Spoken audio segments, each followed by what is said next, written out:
Good morning. The Prime Minister is under siege as he fights for his political survival. Yes, Sir Keir Starmer will deliver his last chance speech today in a bid to save his skin as leadership threats are looming. Angela Rayner tells the PM it's now or never, launching an ultimatum from the left of the party. Yes, all while Wes Streeting's allies say the Health Secretary is ready to go if Starmer falls. Well, good morning from Downing Street. This is a Prime Minister who promised to stop the chaos that we had under the Tories. Yet here we are. He is clinging on. He will make a huge speech this morning. But can it save him? I'll bring you what might happen next shortly. As the Prime Minister pledges closer ties to Europe, insisting his government will be a 10-year project, we're asking, will he or won't he resign? We're going to debate that at 8:20 this morning. And more than 40 nations will meet as Britain and France lead plans to secure the Strait of Hormuz amid fears the Iran conflict could spiral further. Meanwhile, fears are growing for Britain's economy this morning, with a new report warning the Iran conflict could cost us more than 160,000 jobs. Every year is a huge year for British television. British television is the best television in the world, and it remains so.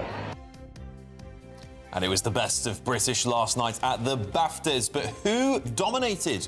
We'll get all the red carpet gossip later on this morning. Yes, a little Netflix drama called Adolescence was once again dominating the awards circuit last night, but it wasn't a plain sailing night for the BBC. I'll have all the latest from the BAFTA TV Awards later in the show. A very good morning. It was perhaps the most consequential decision in the history of VAR in the Premier League. But the 4 minutes it took to disallow West Ham an equaliser against Arsenal might just have handed the title to the Gunners, who won 1-0 at the London Stadium to extend their lead at the top. We'll have reaction throughout the morning.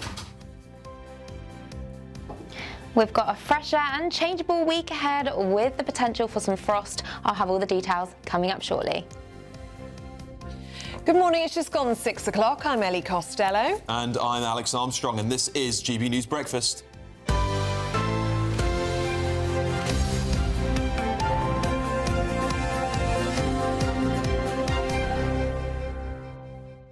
Good morning, happy Monday, and there is one story in town. There is only one story in town because today is the day. It is crunch time for the Prime Minister as he's set to deliver his make-or-break speech amid mounting calls for him to resign. Well, last night, Angela Rayner was the first to break her silence, calling on Sir Keir Starmer to set out the change the nation needs and what she fears is Labour's last chance. Yes, the former Deputy Prime Minister branded the initial block to Andy Burnham's return to Westminster as a mistake as she demanded the Prime Minister bring the best players into Parliament following Labour's abysmal local election results. Well, Wes Streeting has risen as Sir Keir Starmer's latest challenger as he is preparing his case, according to The Telegraph this morning, to become the next Prime Minister. He claims to be the only candidate to beat Reform UK. And the Labour leader, of course, Sir Keir Starmer, is expected to claim incremental change won't cut it as he vows to rise up to the challenges of our nation. But will he stick to the script, with 40 Labour MPs now calling on the Prime Minister to resign and one threatening to trigger a leadership contest? Will the Prime Minister resign today, or will he be forced out? Well, we can now cross live to Downing Street with GB News' chief political correspondent, Catherine Forster. Catherine, good morning. It is truly a day for politics, isn't it? The Prime Minister expected to have the speech of his life today. What should we expect to hear throughout the day? Yes, good morning from Downing Street, and an absolutely massive day. We have a Prime Minister in that building behind us who 2 years ago got a landslide, partly on promising to stop the chaos, to stop the scandal, to stop the infighting. Yet here we are with 40 of his own MPs publicly calling for him to go, and this backbench MP that most people probably never heard of till the other day, Catherine West, saying that if the cabinet do not move against him, she will. Now, she's given him the chance to set out his stall. We're going to hear a big speech from him this morning, and then she will decide. But it's not just her deciding, it is the whole of the parliamentary Labour Party. It's Wes Streeting, it's Angela Rayner, it's lots of people who might like the Prime Minister's job. The Prime Minister will need to deliver the speech of his life to have any chance of staying on. And let's face it, oratory is not normally his strongest point, but we're expecting to hear he's going to try to deliver a message of hope, of change. Well, we've heard that word a lot before, haven't we? Of opportunity, particularly for young people. And I think above and beyond everything, we're going to hear that he wants more Europe, though we are not expecting him to mess with those red lines at the moment. Is that really going to cut it? I'm not sure that it is. So I think after the speech, all eyes will be, yes, on Catherine West, but also on Wes Streeting, the Health Secretary. This may be the best chance that he will ever have to get the job that he has always wanted. But if he moves, and he said he won't, unless it's clear that the Prime Minister's position is untenable, he won't move alone. Angela Rayner intervened yesterday, making it clear that she would like Andy Burnham back. She seems to have hitched her cart to that wagon. The problem is, of course, that he doesn't have a seat, the Mayor of Greater Manchester. He isn't here, and things might move rather faster. But if Wes Streeting goes, I do expect that others will follow. So it could get very, very messy. But I think at the moment, the Prime Minister's aspiration to lead them into the next general election and indeed serve a second term is looking pretty unlikely. And what do you think is likely to happen next, Catherine? Do you think Catherine West is going to watch this speech at 10 o'clock and make a decision from there? I know it's hard to guess, but she said it basically all lies on this speech, doesn't it? And what the Prime Minister says at 10 a.m. Do you think he's going to stick to the script, or do you think he's going to have to change? He has made occasionally very good speeches before. He did so at conference. But can a speech really at this point offset those catastrophic election results across all three countries? I mean, in Wales, a country that has been Labour forever, they were pretty much wiped off the map. I think it is really debatable that anything the Prime Minister can say at this point, yes, it might buy him a few days. People might decide to listen to the King's speech. But I think that the direction of the travel is likely set, whether the Prime Minister likes it or not. I suspect, and I could be wrong, but that it's just a matter of time. Yeah.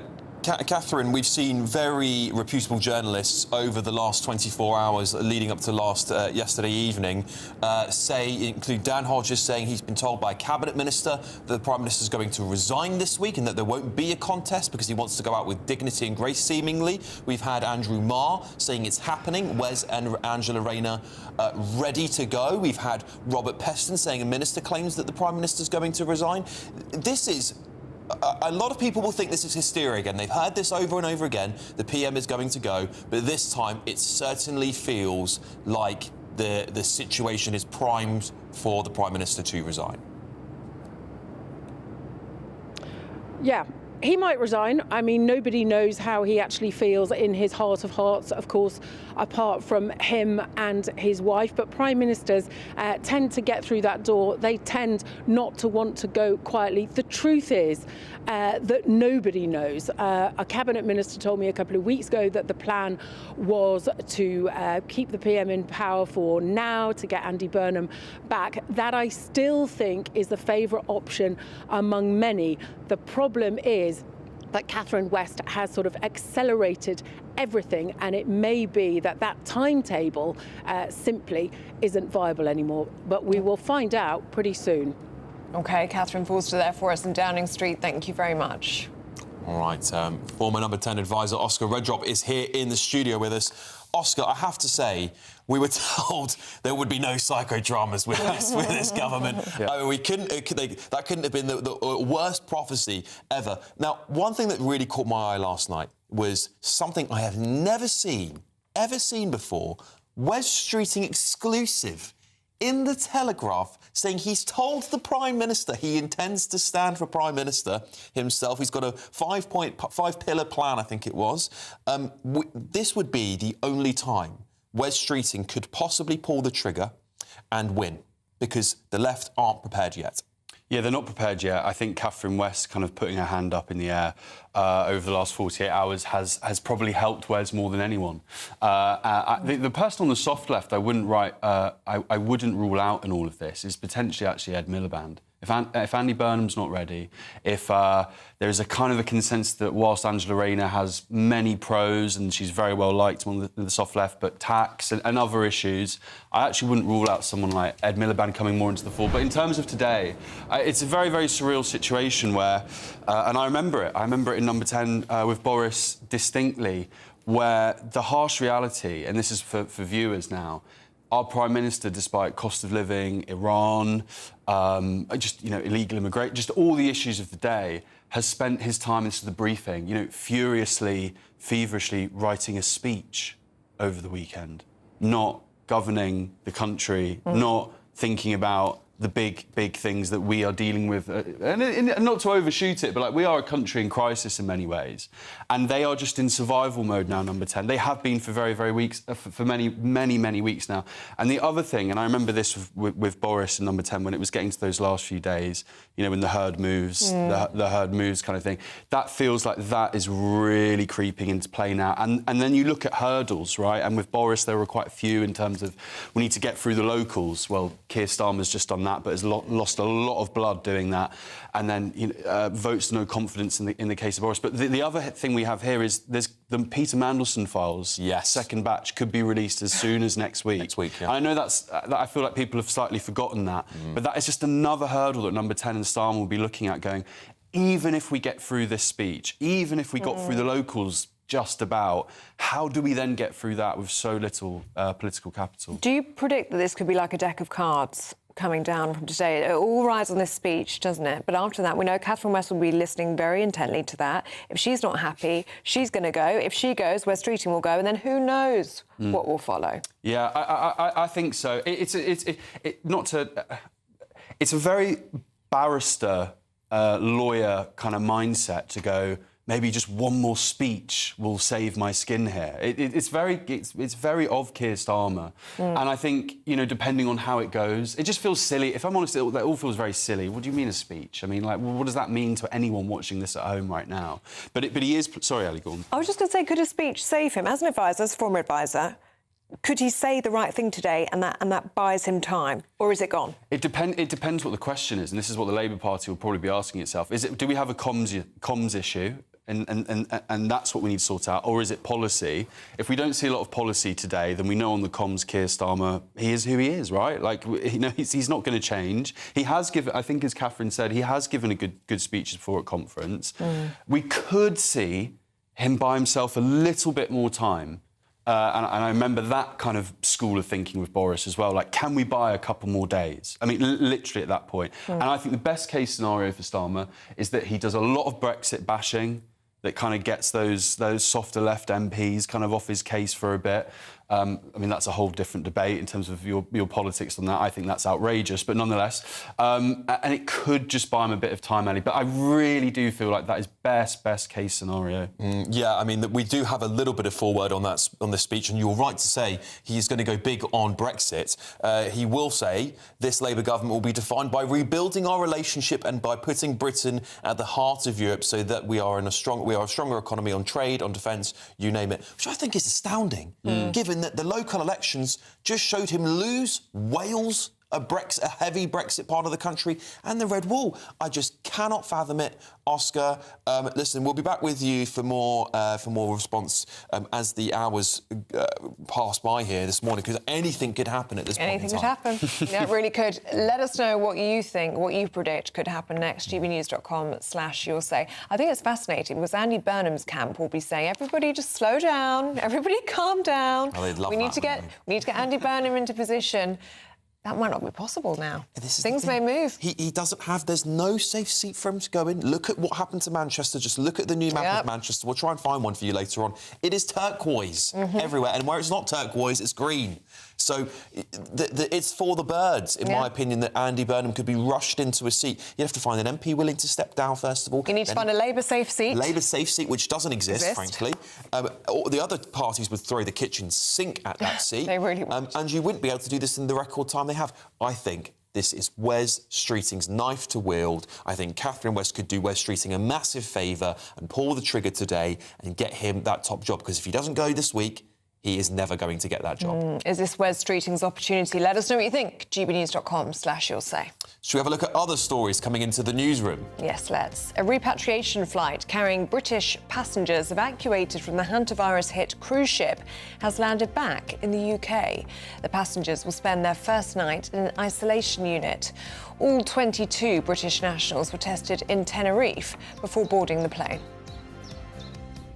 And Britain's favourite cup of tea is under threat from climate change, campaigners warn. Christian Aid says rising temperatures and extreme weather in tea-growing countries like Kenya, India and Sri Lanka could affect the taste and quality of tea, making flavours more bitter and less consistent. And adolescents made history at last night's BAFTA Television Awards. The drama sparked a national debate about misogyny.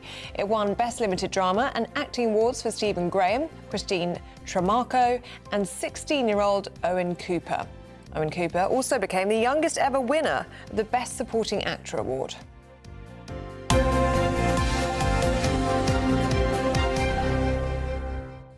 Right, shall we find out whether it's going to be... You know, it could be one of those podium days. Do you remember when Rishi Sunak went out and announced the general election? It was raining. He didn't have a brolly. He didn't have a brolly with him. I wouldn't take a brolly off anyone. It's all we spoke about for about 24 hours, what a spectacle that was. Could it be the same today? Let's find out with Catherine Chalk. Potentially.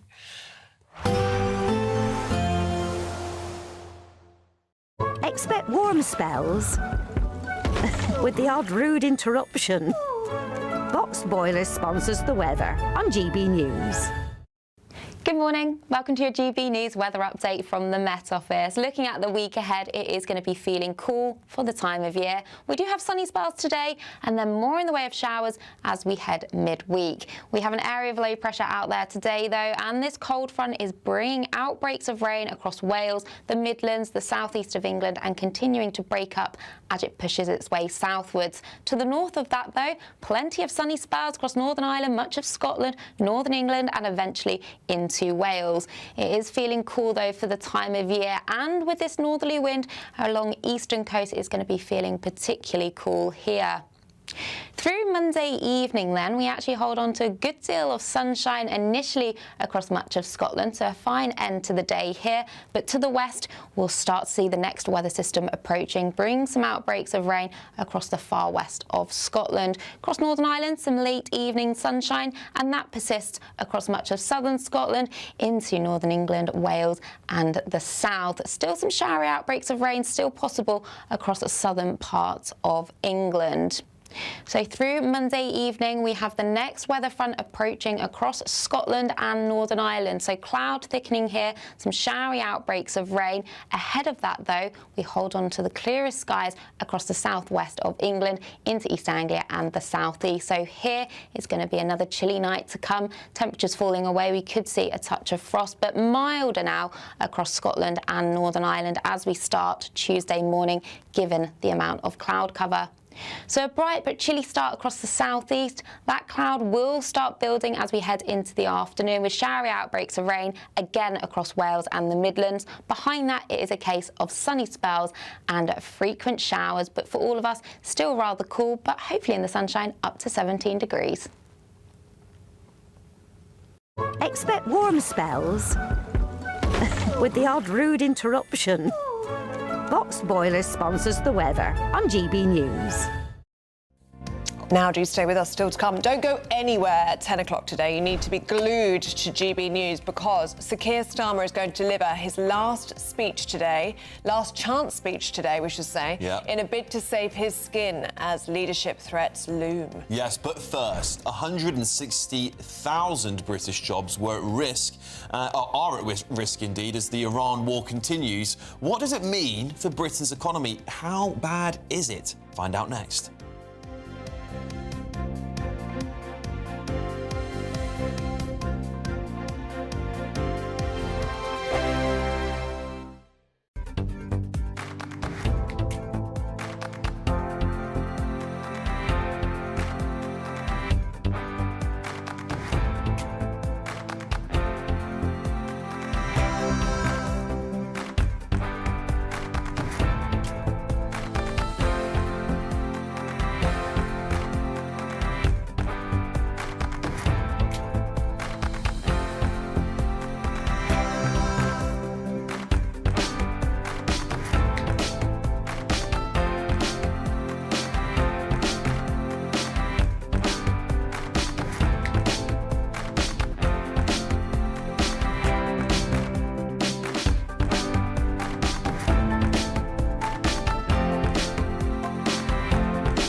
Bold. They are under no illusion. Ray. Are you a human trafficker? Boundless. I've had enough of the nonsense, and I'm not afraid to say it. Don't get this on the BBC. Every weeknight, I tear through the headlines. The smell of gasoline. Should we be worried about it? From Westminster madness to cultural war chaos. What I'm going to do now is they are throwing things out the car as we speak. Get ready, Britain. Here we go. Patrick Christie tonight, weeknights from 9 p.m, only on GB News, Britain's news channel. At GB News, we love to hear from you, our loyal community. So drop us a line at gbnews.com/yoursay. There you can talk to each other and also to the presenters live on air. gbnews.com/yoursay, because GB News is your channel, Britain's news channel. Westminster, the ultimate clique. And you're fighting like rats in a sack. But here on the Camilla Tominey Show, we ask the questions the establishment media is too scared to ask. OK, let me ask you a straight question, because I know you're a straight-talking politician. Whether it's net zero, illegal immigration or law and order, nothing is off limits. You had the power then. Yeah, as I and say, now you've lost it. That's the Camilla Tominey Show, a politics show that's fearless. But no, let me finish my question if you don't mind, because it is my show. Sundays at 9:30, only on GB News, the People's Channel, Britain's news channel.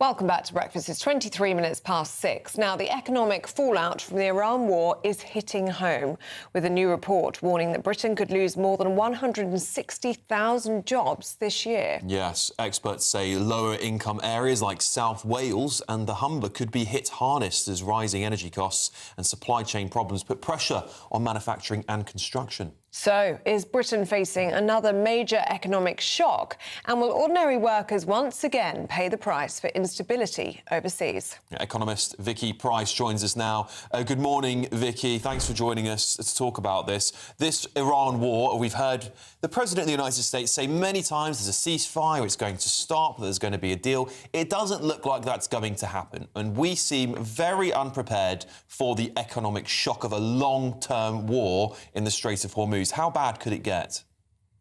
Well, if you look at this morning's figures, oil prices are going up again. They're above $100 a barrel, and that's bad news because, of course, the market gets very excited when it looks like maybe there will be a more permanent ceasefire and things will start flowing again soon. Well, The assumption now is that this is not going to be happening and that we're going to be facing high oil prices for some time. So if you add that to the hit that's already happened in a number of regions in the economy because of the high tariffs, which coming from the US, even though, again, they've gone up and down a bit, but they've been hitting particularly manufacturing exports. So that adds significantly to the sort of job losses which are being forecast by the Item Club right now. And I think that is a real worry. And the other worry is that it's not just the manufacturing sector. They're also forecasting that London is going to be affected. So we got figures for the Humber and Wales where it doesn't look too good at all, but also London is likely to be hit, where unemployment is already actually higher than the average in the UK as a whole. Where else in the country is going to be affected by this, Vicky? Well, we're looking at Scotland, so there are figures also for Glasgow there and Birmingham, which, of course, areas of high manufacturing across the UK. So, as I said, manufacturing sector in particular, but retail and hospitality, that's why I mentioned London, which of course is spread across the UK, but is particularly prominent in London, is one which is also, of course, suffering from additional factors, such as business rates and also the increase in national insurance contributions, which is hitting the sector quite considerably. Vicky, would it be an understatement to say we would be in a serious recession if this war continues? We could be in a recession. I mean, the interesting thing about the Item Club forecast, where they're saying that growth may be 0.7%, this is pretty much the average we've just been hearing recently from the International Monetary Fund and others and most forecasts. But they're assuming that interest rates are going to stay where they are and they're not going to be going up. If interest rates go up, as loads of people in the market seem to think, then yes, I think we may well be facing much slower growth or even the possibility of recession. And that would be the case, of course, not just here, but also elsewhere. So even demand for our exports, as it is going to be affected more widely too. And it will be a wider impact as well, won't it, Vicky, in the sense it'll be bigger than 160,000 jobs. If you've got all of these people out of work, they won't have that excess cash to spend in our hospitality and in our retail sectors. No, absolutely. And it's interesting looking at those figures and thinking, yes, they seem to be quite high. But if you look at the retail and hospitality sector over the last few years, they have been shedding jobs anyway at almost that rate, about 100,000 a year. We saw that over the last year. So, 160,000 doesn't look too bad. But the interesting thing is that it is also now adding to the figure what is going on in the manufacturing sector and construction across the UK. And that's the worry. Whereas, the government obviously is quite keen to see growth sort of resuming. And we have seen actually a little bit of a pickup in the first quarter. So we're going to get quarter one figures later this week, which are going to probably show that we did grow in the first quarter and manufacturing played quite a significant role. So there was a bit of a pickup. The unfortunate thing about this report is that because of the energy costs, that isn't going to last. Indeed. Economist Vicky Pryce, thank you very much for joining us this morning to talk about the economy, which is the thing on everyone's tip of their tongue at the moment, isn't it, really? Because despite the political fallout that's happening on, the economy is what we all care about. Yeah, matters to us all, doesn't it, what happens there? Anyway, we'll keep you across that on GB News Breakfast. In the meantime, should we hit pause? Should we take a couple of moments to reflect? I think we might need it today. Here's our daily reflection.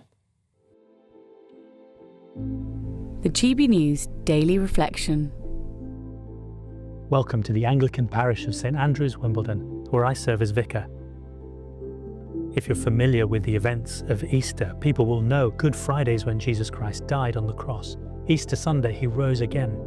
But a natural question comes, what happened after that? Where is he now? The Bible story continues to tell us that Jesus knew he was going to return into heaven and ascend there. And then he would continue to work in the lives of his disciples. In John chapter 14, Jesus says, I will ask the Father, and he will give you another advocate to help you and be with you forever, the Spirit of truth. The world cannot accept him because it neither sees him nor knows him, but you know him, for he lives with you and will be in you. I will not leave you as orphans. I will come to you. The surprising thing Jesus is preparing his followers for here is his physical absence is what makes his spiritual presence possible. He will go physically into heaven, but he will send his Holy Spirit to be with them on earth. It's a surprise, because before he's in one place at one time with 11 in one room, but afterwards he'll be able to be with all his people in all places for all time. And what a comfort that has continued to be for followers of Jesus scattered throughout the world to know that he doesn't leave his people as orphans. He promises to come to us by his Holy Spirit and help us and be with us. I have found that to be a great comfort in my own life, but also for the other people I meet. He offers this to anyone who would come.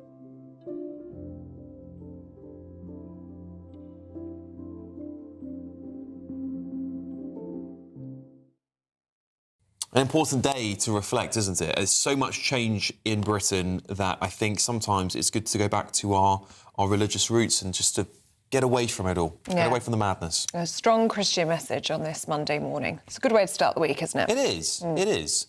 Now, if you're travelling to work or school this morning, here's your traffic and travel update.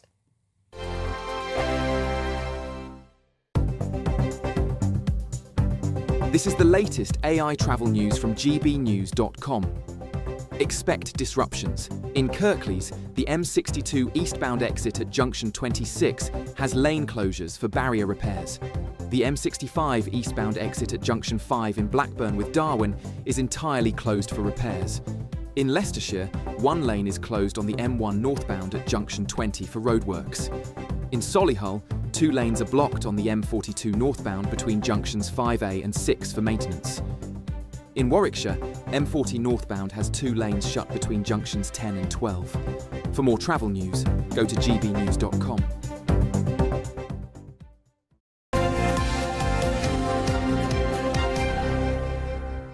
Right, still to come, Aidan McGee is here with all the sports. Aidan. Yes, indeed. It was perhaps the most consequential decision in the history of VAR in the Premier League. But will it be enough to hand Arsenal first league title in 22 years? We'll be discussing this and more after this short break. I'm Michelle Dewberry. This is Jubes & Co with you. Hello everyone, Patrick Christie is here to GB News, Britain's news channel. Access the stories that matter to you. Take the GB News family with you on any device. And as long as you have an internet connection, tune in to GB News anywhere on the planet or beyond.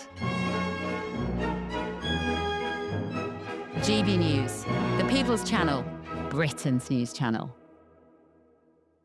Hi, I'm Michelle Dewberry, and my show is your opportunity to cut through all the noise and dive in headfirst to some robust debates. Ideas clash. Situation, No, isn't it? no, Because the failure is you're deliberately avoiding my point. Nothing's held back, And if you think this is the end of it, wait for more. and we do not shy away from the difficult stuff. Sometimes I want to shake people and say, if only you understood. So join me on Jubes & Co weeknights at 6 p.m, only on GB News, Britain's news channel.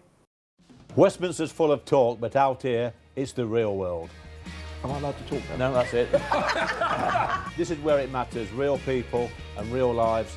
That's what politics is all about. In fact, has Trump made a good start? No. Straight answers, no spin, and just a couple of pints. How many fingers have I got up? About 10. So join me for Lee Anderson's Real World every Friday at 7 p.m, only on GB News. The People's Channel, Britain's news channel.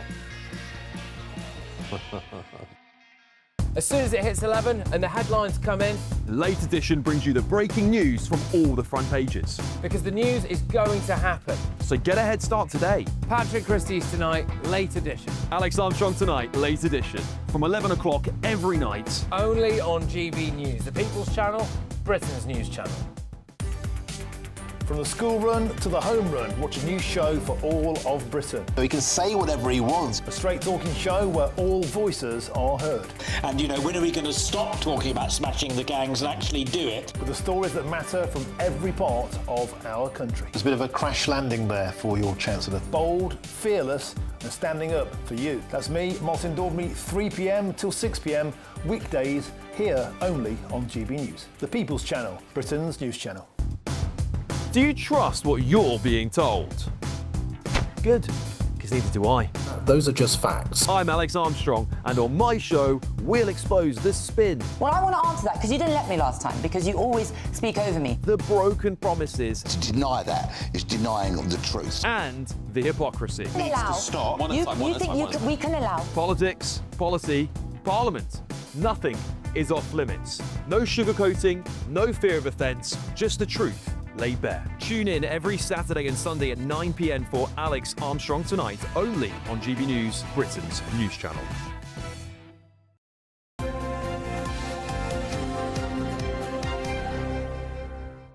Welcome back. It's sports time. Aidan McGee's here with us. Morning. Good morning to you both. One story in town. Well, without doubt, I mean, I would argue that this, Ellie, was probably the most momentous VAR decision we've seen since VAR was introduced to the Premier League back in 2019. Let me give you a bit of context, because this match yesterday was Arsenal travelling to West Ham at the London Stadium. Extraordinary stakes involved, because Arsenal, of course, are going for the league title. The first one they won, if they win it, in 22 years. If you'd said to me, Alex, in 2004, I covered that title win then, if you said Arsenal wouldn't win another title for 22 years, and they still haven't won it, by the way, I'd have said that was impossible. That was for the club of that size. Anyway, that's an aside.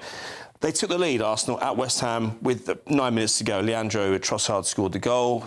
I think a few minutes before that, West Ham missed a massive chance. You've got to take your chances at this level. And then in added time, one of the last kicks of the game, Callum Wilson looked as if he'd given West Ham a draw. It went over the line. It definitely went over the line, but there was a foul in the build-up. It took the VAR. Darren Cann referred the referee, Chris Kavanagh, to the screen. It took 4 minutes to disallow the goal. For me, it wasn't an obvious error. And this is the thing. If it's not an obvious error, the VAR shouldn't intervene. If there's any doubt about it, well, you know, if there's not enough doubt, we should probably just move on and give the goal. But it would have had massive consequences. At the bottom of the league as well, don't forget West Ham are in an almighty scuffle with their rivals Tottenham Hotspur. Difficult if you're a Tottenham fan as well today, because... It is, yesterday, because, I mean, you don't want Arsenal to win the league, but also there's West Ham losing yesterday did Spurs a massive favour ahead of tonight's match. So let's hear from Mikel Arteta then. Understandably, he sided with the officials. A call from the refs that I think it's very brave but very consistent with what they've been talking about all season. So when I have to be critical, I have been, and today I have to praise them at least for giving the option to a referee to decide away from the lights and the chaos, to give clarity to him to make the right call. And I think when you look at the action in that way, I think it is an obvious error, and it is a free kick, and the goal has to be disallowed. So congratulations, because they made a big call in very, very difficult circumstances. Understandably, he has sided with the officials. Yeah, it did take bravery, to be fair. I'm just not sure. I'm just not convinced that they reached the right decision. Yeah, and over to Scotland as well. Yes, exactly. Celtic fell behind yesterday after 9 minutes to Rangers. This had implications at the top of the league, where you'd expect Rangers and Celtic to be, but they came back and won 3-1. That knocked Rangers out of the title race. Hearts are the insurgent party, if you like, the insurgent football club at the moment. There's not really been a third force in Scotland in the title race since 1991, when Aberdeen went into the last game of the season with a chance to win it. I'm old enough to remember Hearts blowing it on the last day of the season 40 years ago. In 1986. They conceded a goal at Dundee with 8 minutes to go, and they've not really been, never been involved in the title race since. They've won a few Scottish Cups and League Cups since then, of course. But they're in action next Sunday, or next weekend, against Celtic. That's kind of winner takes all, last day of the season. And then in the week, Celtic face Motherwell, so all to play for up there. And of course, we should go back to the Premier League. We've got Tottenham playing tonight against Leeds. Don't rule out Leeds there. They haven't got anything to play for, but they're playing with freedom. Tottenham very, very jittery at home, as I've assured Chris Akabusi. There we go. We'll find out very shortly, won't we, as well? We'll see what Chris thinks about that. Aidan, thank you so much. We'll see you again very shortly. Time now for Great British Giveaway. It's a big number, isn't it?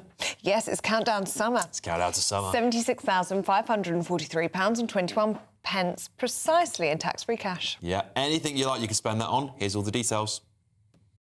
Are you dreaming of a ton of tax-free cash this summer? We want to make that dream come true with a stunning £76,543 and 21 pence in cash to spend however you like. That is extra cash that you could use to buy those treats you've always wanted, put a new car on the drive, or just relax in the knowledge that this year we've got your back.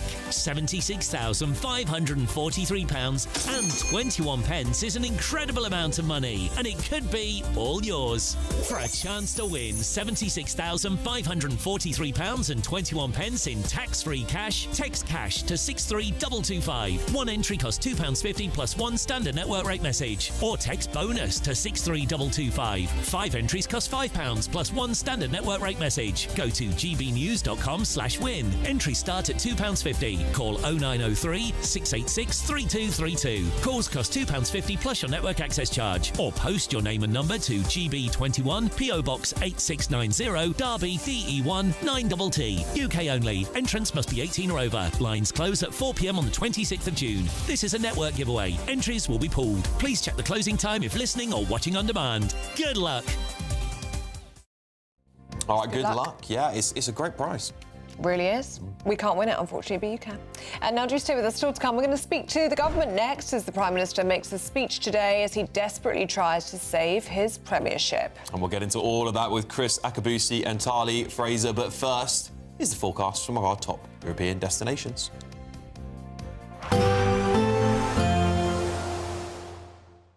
Ready to soak up that holiday sunshine? Won't we need some cover? No worries. All sorted. All Clear Travel Insurance sponsors GB News Travel Destinations Forecast.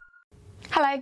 There is plenty of sunny spells across Europe, but also the risk of some showers that could turn thundery and still pleasant in that sunshine. We do have this area of low pressure close to Portugal and Spain, and that is just driving showers as we head through Tuesday. Drier, though, across much of France and across Italy. Still a few showers in the mix, but across the Mediterranean, generally fine and settled and feeling warm. There'll be a mixture of sunny spells elsewhere and temperatures in the low 20s. All Clear Travel Insurance sponsors GB News Travel Destinations Forecast.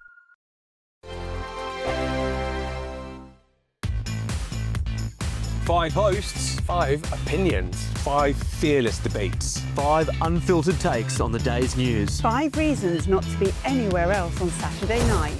This is the Saturday 5. You got me.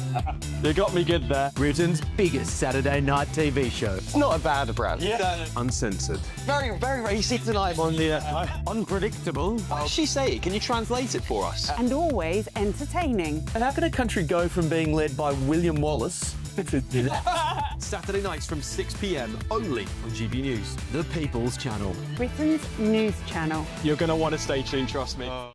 This is GB News, Britain's news channel.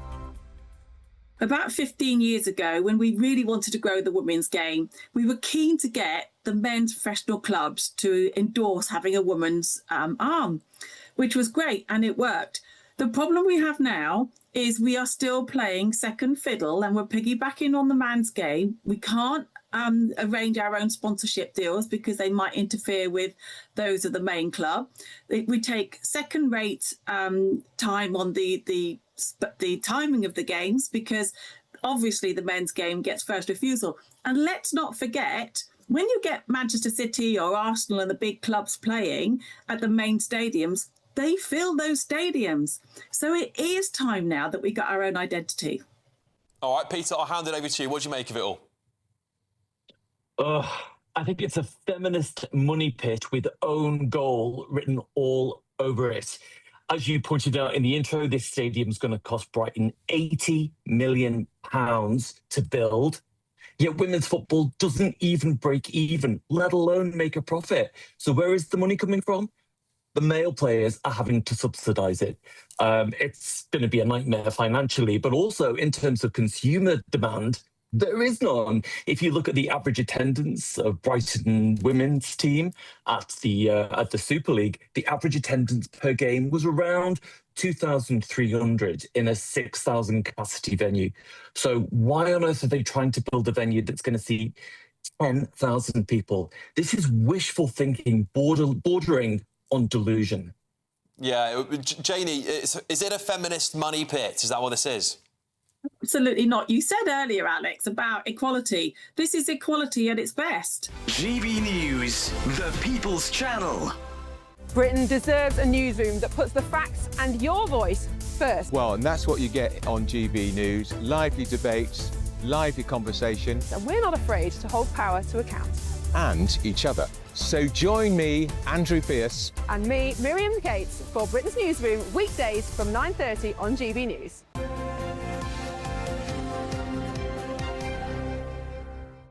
Welcome back, everybody. Sir Keir Starmer will deliver his last chance speech today in a bid to save his skin as leadership threats are looming. Angela Rayner, Andy Burnham, Wes Streeting. Well, let's speak to the government now. Secretary of State for Business and Trade, Peter Kyle, joins us this morning on Breakfast. Good morning to you, Mr. Kyle. Good morning. It's really good to be with you. Lovely to see you this morning. Look, you were historically rejected by the electorate on Thursday last week, weren't you? The Prime Minister has accepted responsibility for that. Can we expect that his speech today is going to be a resignation speech? No, what you'll see today is a speech that acknowledges the scale of what the electorate were telling us last week. The results that we saw last week have sent convulsions through the Labour Party, and you've seen the results of that. Whether you're a member of the Labour Party, whether you're a candidate that put their heart and soul into the elections last week, you want a very big, bold response from it. Now, we believe that big, bold response is one that delivers the change that people need. That change must come from within government, but be big and bold and meet the moment. The moment that the public are telling us about is that they want bold solutions to the very big challenges that our country faces, and that is what Keir Starmer will be setting out today. Can a speech, a singular speech, save the Prime Minister after these catastrophic election results where you've lost the Red Wall, you've lost Wales, you've lost Labour heartlands, you've lost the country, haven't you? Well, you're quite right. We do need more than a speech. We need action as well. So the speech will fire the starting gun on a series of very big, bold actions. On Wednesday this week, we're going to see the King's speech. We'll set out the new legislative framework, the agenda that puts the meat on the bones of the big, bold actions that Keir Starmer will be setting out today. There will be a series of other announcements this week. I myself, for example, are going to be going to Brussels tomorrow because the Prime Minister will be signalling, a closer relationship, a more constructive relationship, but crucially, a relationship that delivers more opportunities for young people and people working throughout the economy and people who need more growth into our economy, particularly at times of challenge, which is being posed by the Iran war. Mr. Kyle, I'm very shocked to hear that the Prime Minister's big, bold plan is to define this government by rebuilding your relationship with the European Union and moving us closer away from his red lines. Your electorate, your heartland voters in Wales, in the Red Wall, who are Brexit voters, do not want closer ties with the European Union, yet your plan for change is seemingly to draw us closer to the EU that's suffering from 0.2% growth. I think what people want is a more productive relationship from our international partners, the most important international partner for us, because almost half of the trade that we conduct as a country goes into the single market. So of course all the barriers that have come up from the bad Brexit deal, we need to make sure that it's a more productive relationship. We have commitments in our manifesto, but we haven't touched the sides of what is possible with the EU. And of course, since Brexit, national resilience is a much more important issue to people across Britain. Economic growth is a far bigger issue than it has been in the past and a challenge to our country, but also defence. Not just defence around the world, which, yes, is primary, but also defence on the continent of Europe, which is now more prominent than it was in 2016 when people voted for Brexit. Now, all of these things we can do with the EU as we currently stand outside of the EU, but we must strain at the bit to make it a relationship that delivers from Britain, because at the moment, because of the bad Brexit deal that was delivered for us, there's barriers to people, there's barriers to young people who have less opportunities today than I had. These are things that we can do that will deliver for people, and that is what people who expect, whether you voted for Brexit or not. You just said you want growth. You said you want better ties on defence. There's a big partner that we've just tried to repair a relationship with. The King was out in the United States of America, which is booming in growth, which has the best defence sector anywhere in the world, and deciding instead to join the EU, which is suffering from the same growth as us, the same low growth, and is also scrapping around trying to defend itself. it seems completely bonkers. Our audience are losing their minds that you're going to go back on your red lines on Brexit. That will be yet another U-turn. It seems to me that you're not listening from the resounding chorus of the British public who said that they rejected you last week and your party. Are you listening at all? We have shared challenges on the continent of Europe, and we have shared opportunities too. Shared opportunities for wealth creation, shared opportunities for defence to make us better defended and more secure, more opportunities to get the critical resilience for the products and services for which we depend on as a country, which we need to make sure are safe and secure at times like this, when shocks around the world that come from either tariffs or come from conflict or come from economic challenges that are produced around the world, that we're more resilient to and our economy is more resilient to, and doing so with our closest neighbours, of course, is crucial to that. But you mentioned the United States. We were still the first country to get a deal with Donald Trump, and it is still the best deal that he has signed. We've got the tech partnership deal, which I helped to negotiate, which has unleashed £300 billion worth of commercial activity between our two countries. We've also signed deals with Korea. We've also signed other trade deals with India, as well as the US and the EU. We are a government that is out there signing deals now. What I'm not doing is saying that everything is all right.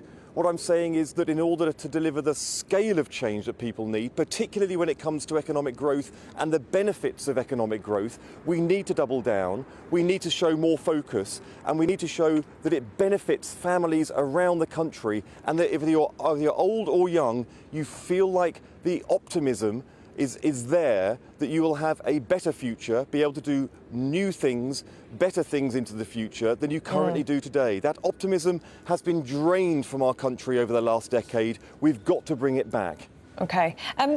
Is your Labour backbencher Catherine West working with or for Wes Streeting? Because the front of the Daily Telegraph today has got an extraordinary headline that Wes Streeting has told Sir Keir Starmer that he's preparing his case to be the next Prime Minister. Is she the stalking horse candidate that has essentially fired the starting gun on a leadership challenge? And let's be honest, the only person who is in ready and poised position is Wes Streeting. No, she's not.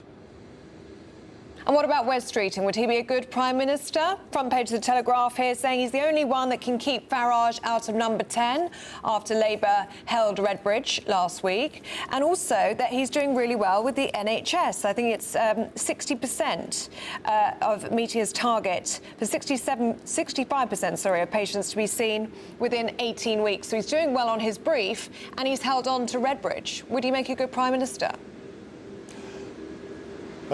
I think that our party is full of talent, and that is what you're seeing recognised in those headlines. Wes has done a fantastic job on the NHS. Rachel has done a great job in fixing the foundations of our economy. I like to think that I'm straining at the bit to make sure we can get a business set of policies that is unleashing the potential of British business. We are a government which is trying and has done a huge amount since we came into office, but we recognise that all of us have now got to turn up the dial. We've got to double down on the focus. We've got to make sure that the challenges that we faced when we came into office, and yes, we did succumb to too much doom and gloom, that we can turn a corner on that, put it behind us, and show all of the positives that we are capable of delivering as a government, so that people can feel the hope and optimism into the future that we in Britain should expect from our government. Yeah, indeed. Hope and optimism is what the Prime Minister's going to say today. However, your former Deputy Prime Minister, Angela Rayner, says there's a toxic culture in your government. She said that there needs to be a change. This is very thinly veiled threats aimed at the Prime Minister. She wants to bring Andy Burnham back, said that was a massive mistake. Your party is in open warfare right now. There's plotting, there's knives being sharpened. The Prime Minister, on the other hand, is saying he's got a 10-year plan to be in government. Is he completely delusional? He's going to be gone this week, isn't he? What you see is a government that's coming together to deliver the change that people need. Now, I am not diminishing what happened last week. I was out there campaigning all over the country as often as I possibly could. I was actually out in Catherine West's Mr. Carr, I'm asking you about your party right now, not what happened last week. I'm asking you about your party right now. You're in open warfare. Right So it's quite right that we have a moment of reflection. I said at the beginning of this interview that the Labour Party was convulsed by the scale of challenge that was presented to us by the electorate last week. Now, I'm also saying that leadership doesn't just come from one person when you're in government. It is a collective endeavour. The challenge we have is leading a country. It is not just about one person leading a government, and that is what we need to rise to meet the challenge of going forward. We need to make sure we all have policies that meet the moment, that policies and also the way we conduct ourselves in office can inspire hope that things will get better. There are big challenges out there around the world. There are big challenges here in our country. We need not just the scale of policies, but also the scale of politics that shows that we can meet the moment. That is what we are redoubling our efforts for. That is what the Prime Minister will set out today. It's not just one speech today, it's followed by a King's speech. You'll see the King right here in Parliament this week setting out the legislative agenda that will put the flesh on the bones of what Keir is going to outline today. And you will see a pace you will see a speed and an urgency from this government and this Prime Minister in the days and the weeks ahead. OK, Secretary of State for Business and Trade, Peter Kyle, thank you so much for being so generous with your time on GB News Breakfast this morning. Thank you. Thanks so much. All right, let's get some quick thoughts here. We've got our fantastic paper reviewers this morning, Olympian Chris Akabusi and Tali Fraser, Assistant Editor of Conservative Home. Tali, I'll start with you. I think there is a serious level of delusion at this point in time as to what the state of this government is actually. And what did you make of that interview there?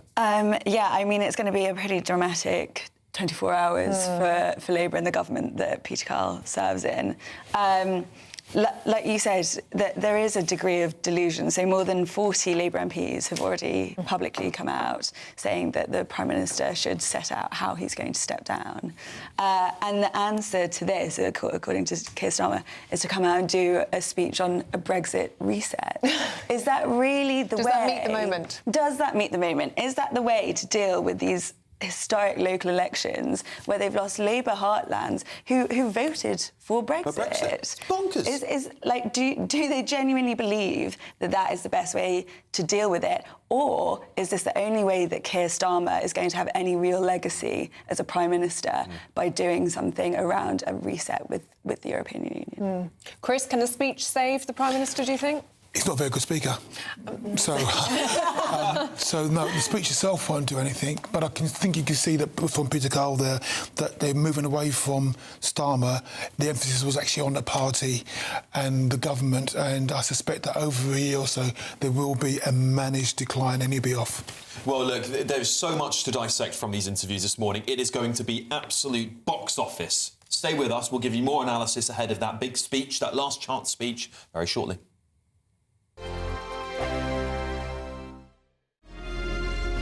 Thank you, Britain, for making GB News Radio such a huge success. Whether you're in the car, on the go, or listening at home, thank you for choosing us as your radio station.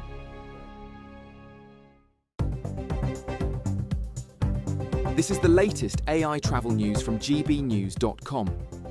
Expect disruptions. In Kirklees, the M62 eastbound exit at junction 26 has lane closures for barrier repairs. The M65 eastbound exit at junction 5 in Blackburn with Darwen is entirely closed for repairs. In Leicestershire, one lane is closed on the M1 northbound at junction 20 for roadworks.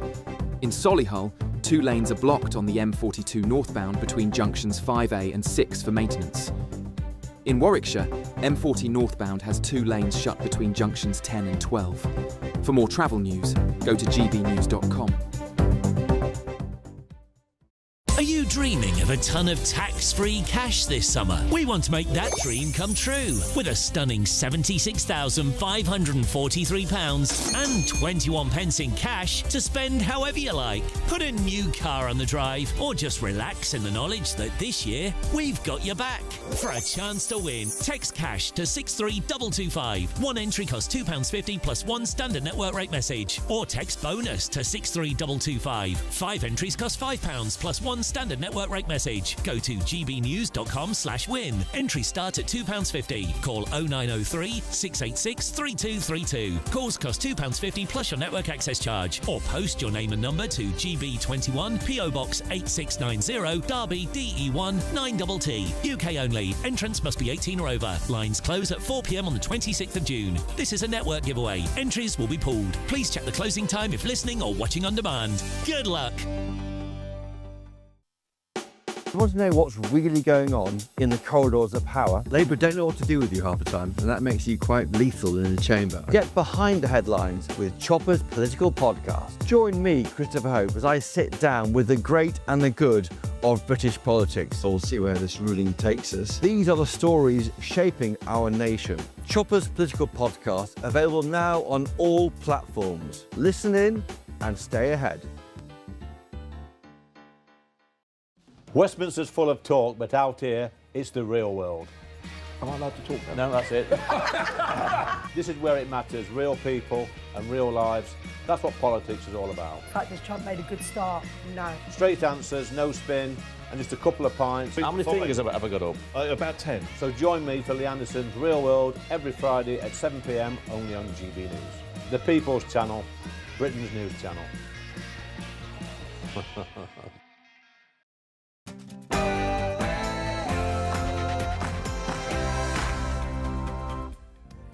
Good morning. The Prime Minister is under siege as he fights for his political survival.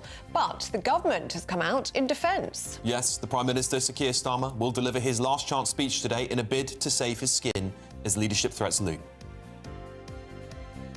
The moment that the public are telling us about is that they want bold solutions to the very big challenges that our country faces, and that is what Keir Starmer will be setting out today. Elsewhere, Angela Rayner tells the Prime Minister it's now or never, launching an ultimatum from the left of the party. That's all while Wes Streeting, the Health Secretary, his allies say that he's ready to go if Starmer falls. Welcome to Downing Street. The Prime Minister got elected promising to stop the chaos, but a leadership challenge could come as soon as this afternoon. He is going to have to make the speech of his life this morning to have any chance of staying in office. Well, as the Prime Minister pledges closer ties to Europe, insisting his government will be a 10-year project, we're asking, will he or won't he resign? We're going to be debating that at 8:20 this morning. And in other news, more than 40 nations will meet as Britain and France lead plans to secure the Strait of Hormuz amid fears the Iran conflict could spiral further. Every year is a huge year for British television. British television is the best television in the world, and it remains so. It was the best of British last night at the BAFTAs, but who dominated? We're going to get all of the red carpet gossip later this morning. Yes, it was a record-breaking night for a drama called Adolescence. Ever heard of it? But it wasn't the only big winner on the evening. I'll have all the latest later in the show. It was perhaps the most consequential decision in the history of VAR in the Premier League, but the 4 minutes it took to disallow a West Ham equaliser against Arsenal might just have handed the title to the Gunners, who won 1-0 at the London Stadium to extend their lead at the top. We'll have reaction throughout the morning. We've got a fresher and changeable week ahead with the potential for some frost. I'll have all the details coming up shortly. Good morning, it's just gone 7 o'clock. I'm Ellie Costello. And I'm Alex Armstrong. And this, of course, is GB News Breakfast.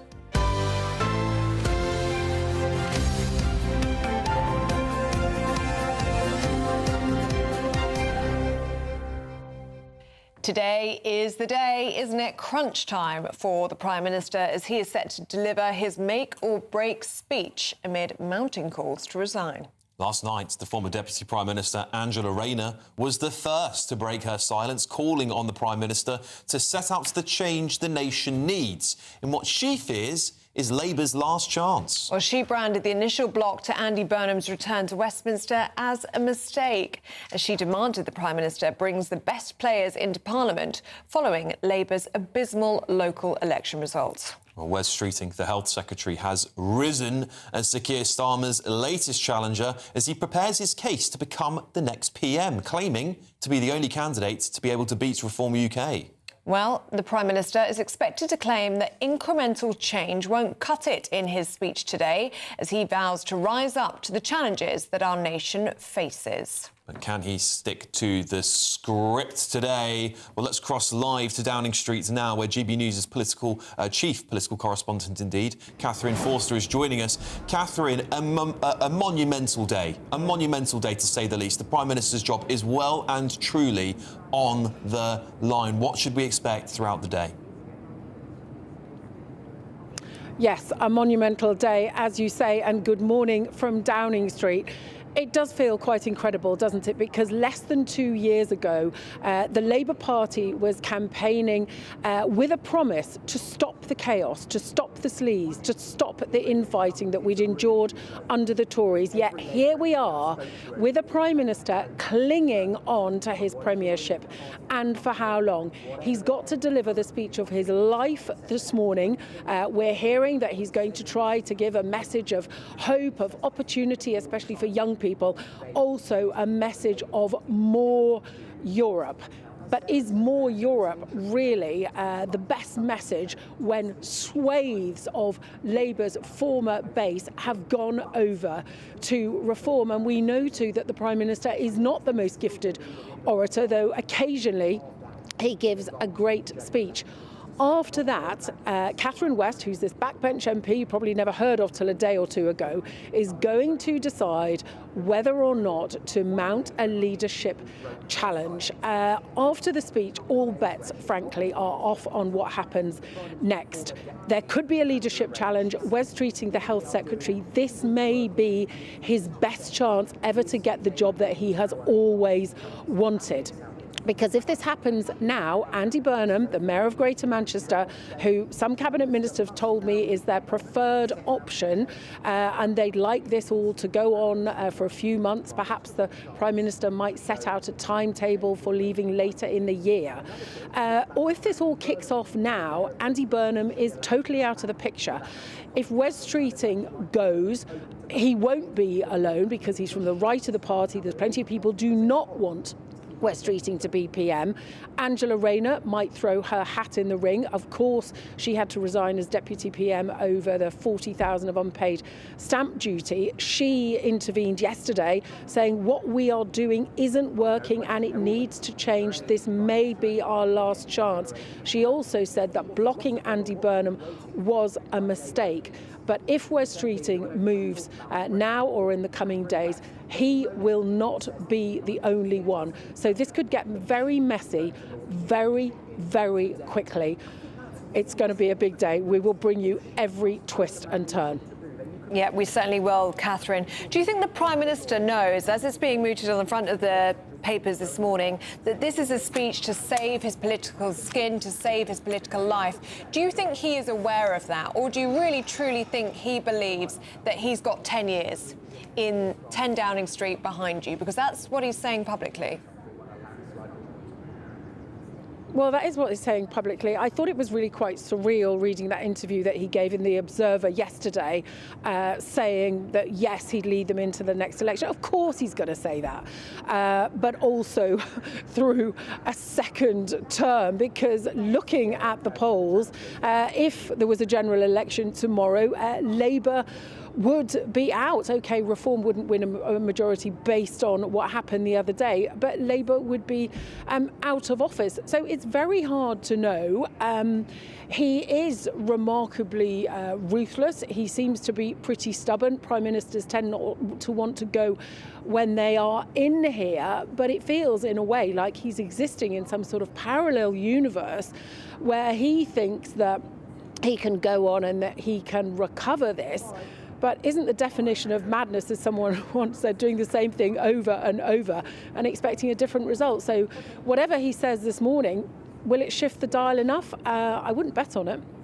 Catherine, is it fair to say that if Wes Streeting doesn't go this week and he doesn't pull the trigger, or indeed hope that Catherine West does, that he's really missed his last window of opportunity? The left of the party, of course, including Angela Rayner, who also wants to bide time, are asking for more time to bring Burnham in, who might not be guaranteed a seat given that many parts of Greater Manchester are either now Reform or Green, and Rayner herself has got a tax issue to face. Wes Streeting is in pole position, and this extraordinary exclusive on The Telegraph last night shows he's told the Prime Minister he's ready to take his job. What on earth is going on? Well, that's actually not a new story. That was reported in New Statesman a couple of weeks ago.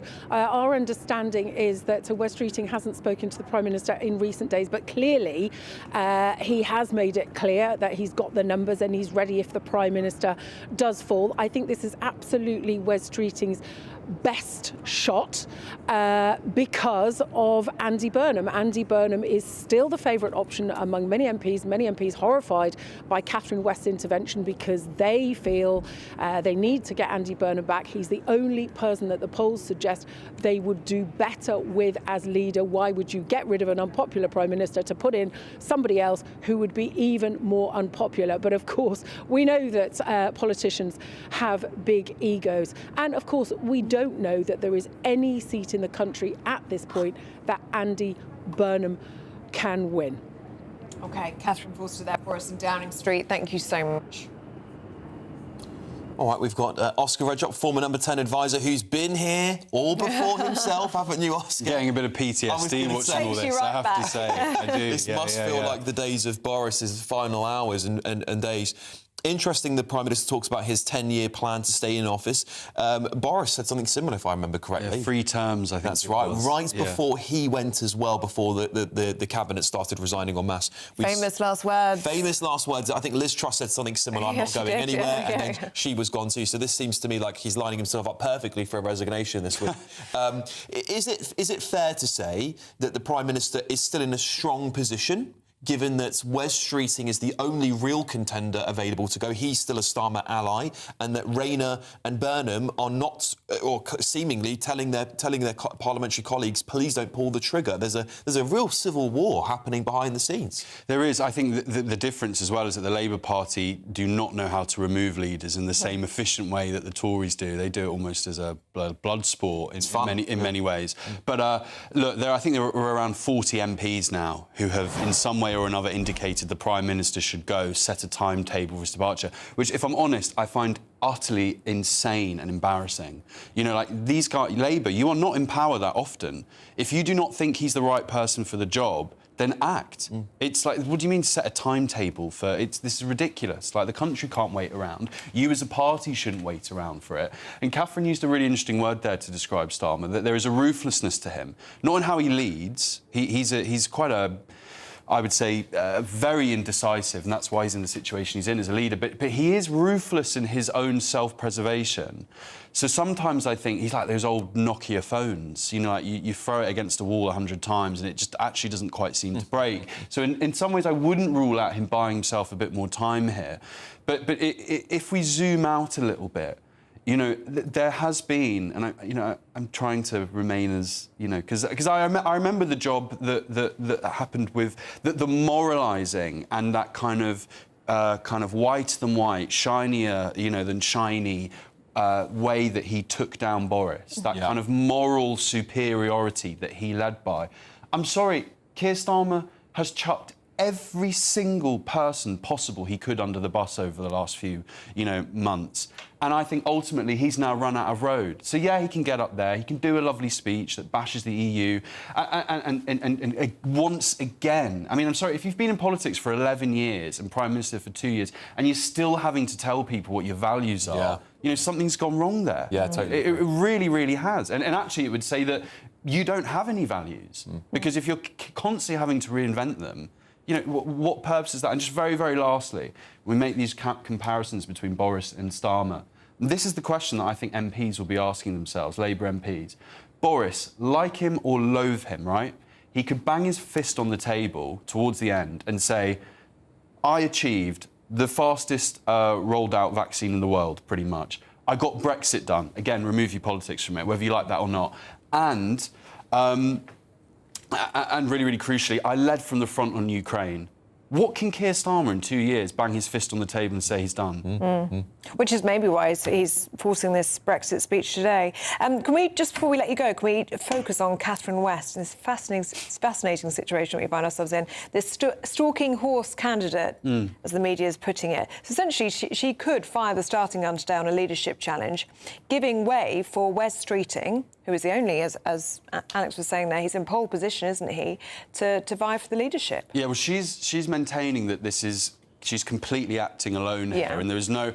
And she couldn't answer the question yesterday when she was doing the Sunday shows about, have people around Burnham been on the phone to you saying stand down, stand down? And she said, well, I've had lots of interesting conversations. And but she's a really, really interesting political figure because lest we forget, she asked in Parliament that infamous now question about to Boris that ultimately led him to give the response in Parliament that ultimately led to the Privileges Committee and him no longer being an MP. So she for her kind of her stature, if you like, could have a really monumental role with regards to the future of prime ministers. Fascinating stuff. Oscar, thank you so much. We look forward to joining us again very shortly to talk more about this story. It does beg the question, if there's a new leader, will there be another general election? Because, of course, don't forget, Labour Party, these cabinet ministers, time and time again, when Boris was on his way down, they said, well, if you change a leader, you've got to have a general election. And also, if there's a honeymoon period for a new leader, will they make the same mistake as Gordon Brown did, who seems to be back in government somehow? Yes. And not call it a general election when he had the opportunity to? Who knows? Well, Turkeys don't vote for Christmas, do they? So, I mean, the Labour government would definitely not want a general election. You may, though. Let us know what you think. gbnews.com/your say. Now, 14 minutes past 7 and defence ministers from over 40 nations are set to meet tomorrow to discuss UK and French-led plans to protect shipping in the Strait of Hormuz. It comes after the Iranian regime has pushed back against major parts of President Donald Trump's peace plan, rejecting any immediate agreement to scrap its nuclear programme or give up its enriched uranium. Well, posting to Truth Social on Sunday, the US president reacted, saying, I have just read the response from Iran's so-called representatives. I don't like it. Totally unacceptable. Yes, Defence and Foreign Affairs Editor at The Telegraph, Con Coughlin, joins us now. Good morning to you. This is the President of the United States has not received this response from the Iranian regime very well. Are we expecting this war to pick up pace perhaps again? It's been a little bit of a lull lately. Well, it's looking that way. Certainly, the situation in the Strait of Hormuz is stalemated. The Iranians are still disrupting shipping. The Americans still have their blockade in place, which makes it raise the question why all these defence ministers meeting today, because they're not going to do anything. But it does. I mean, this lays down quite a serious challenge for Trump because Trump does have a lot of cards to play. The Iranians are in a very weak position. And yet they've come out and they've said, we're not going to capitulate. We're not going to surrender our nuclear options, particularly the enriched uranium stockpiles that could be used to make nuclear weapons. So I think that there is a serious prospect of escalation now. The only thing stopping it is that President Trump is about to go off to see Xi Jinping for a summit. And I think he will be hoping. I mean, China has very strong trade ties with Iran. China relies very heavily on Iran for its oil. So I think Trump's next step will be to see if he can get Xi on side to talk some sense to the Iranians and get a deal sorted. In terms of this meeting today, so defence ministers from more than 40 nations meeting tomorrow, to discuss the plans led by the UK and France to protect shipping in the Strait of Hormuz. What do you think, if anything, could be realistically achieved in this meeting, or is it little more than political posturing? Well, I mean, to be generous, I think, what they could be doing, and this is what Trump asked them to do several weeks ago, is for the Europeans in particular to draw up plans for securing the Strait of Hormuz, once the conflict's over, because Trump would want the US Navy to withdraw. And as he keeps saying, it's Europe that relies heavily on the Strait of Hormuz for its energy, not the US. So why is the US doing all the heavy lifting in terms of safeguarding the navigation, etc.? So I think that they should be drawing up some feasible plans for how European navies, in particular, will be able to take up the challenge of maintaining security in the Strait of Hormuz if the war ends. But then you see over the weekend, our contribution to such a mission is one single warship. The Americans have 3 aircraft carrier battle groups. So it does beg the question, do the Europeans and other nations have the capacity to replace the Americans and do this important job? Yeah, it's, very serious questions to be asked there about our ability to, even hold the Iranian regime off in the Strait of Hormuz, frankly, Con. Thank you very much for joining us this morning to talk about that very interesting story there. Of course, massive repercussions for Britain here too. Thank you. Yeah, our economy. Thank you very much. Now, at 19 minutes past 7, should we take a look at some other stories coming into the newsroom this morning? Repatriation flights carrying British passengers evacuated from a hantavirus-hit cruise ship has landed back here in the UK. The passengers will spend their first night in an isolation unit. All 22 British nationals were tested in Tenerife before getting on the plane. And Britain's favourite cuppa is under threat from climate change. That's a warning from campaigners. Christian Aid says rising temperatures and extreme weather in tea-growing countries like Kenya, India and Sri Lanka could affect the taste and the quality of tea, making flavours more bitter and less consistent. And football fans are being urged to watch out for fraud ahead of the World Cup, with victims of ticket scams losing £215 on average.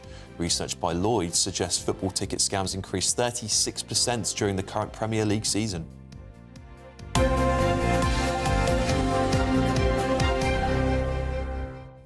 It's freezing this morning. It was cold, wasn't it? Did you notice that? Well, I had a very short walk in. You did, yes. The viewers are very concerned that you haven't slept. About 3 hours, but it's all right. It's all right. It's all right. We do it for the love of the game. I mean, it's an important news period at the moment, and so I'm very happy to be joining you as ever, and I love being here with you, Ellie. Yeah, we love having you here as well. And we did both say this morning, didn't we? We're actually very happy to be here because it's such a seismic day, isn't it? Anything could happen in the next 24 hours, so we actually want to be here. Truly to monumental. Witness it all. Truly monumental. It's a dream for people like us doing this job, and we hope you're enjoying it at home as well, all the coverage. Should we get your weather? I think we should, with Catherine Chalk.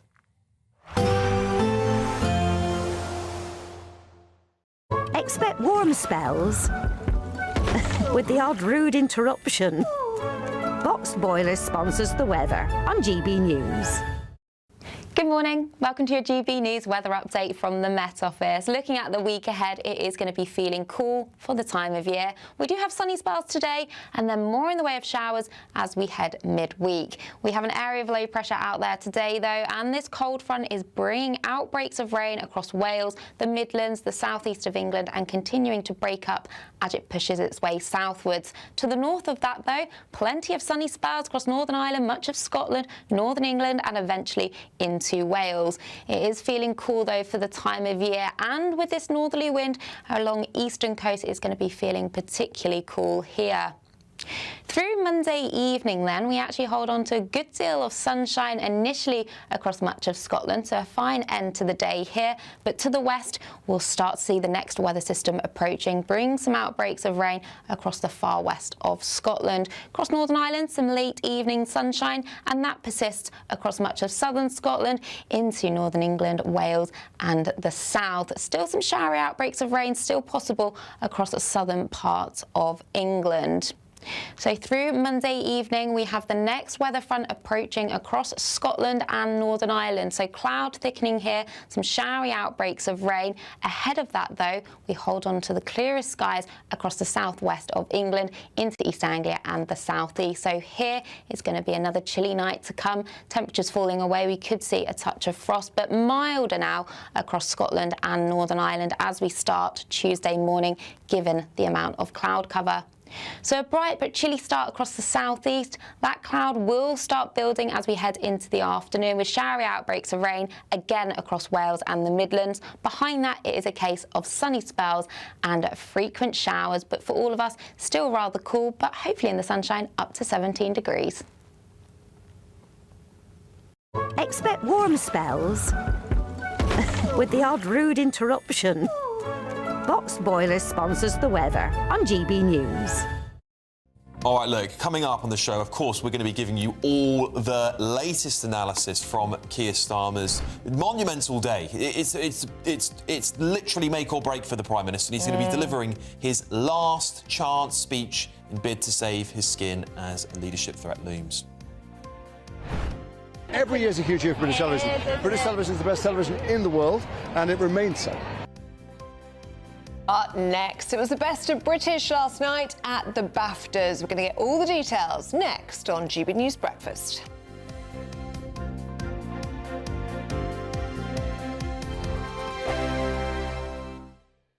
At GB News, we love to hear from you, our loyal community. So drop us a line at gbnews.com/yoursay. There you can talk to each other and also to the presenters live on air. gbnews.com/yoursay, because GB News is your channel, Britain's news channel. Bold. They are under no illusion. Ray. Are you a human trafficker? Boundless. I've had enough of the nonsense, and I'm not afraid to say it.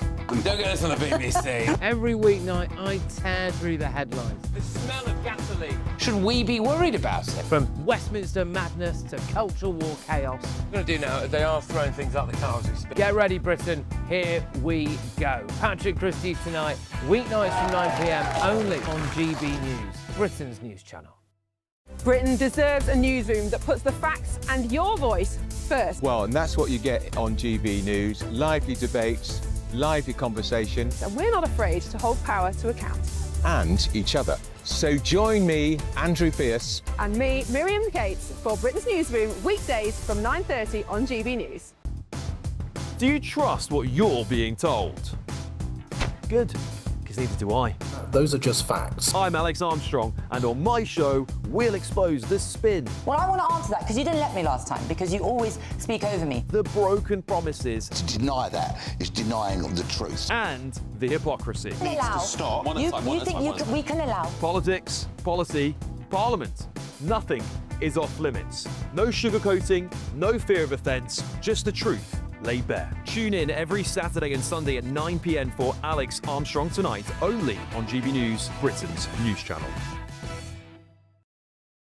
Hi, I'm Michelle Dewberry, and my show is your opportunity to cut through all the noise and dive in headfirst to some robust debates. Ideas clash. Situation, no, isn't it? No, Because the failure is you're deliberately avoiding my point. Nothing's held back. And if you think this is the end of it, wait for more. And we do not shy away from the difficult stuff. Sometimes I want to shake people and say, if only you understood. So join me on Jubes & Co. weeknights at 6 p.m, only on GB News, Britain's news channel. Westminster, the ultimate clique. And you're fighting like rats in a sack. But here on the Camilla Tominey Show, we ask the questions the establishment media is too scared to ask. OK, let me ask you a straight question, because I know you're a straight-talking politician. Whether it's net zero, illegal immigration or law and order, nothing is off limits. You had the power then. Yeah, as I and say, now you've lost it. That's the Camilla Tominey Show, a politics show that's fearless. But no, let me finish my question if you don't mind, because it is my show. Sundays at 9:30, only on GB News, the People's Channel, Britain's news channel.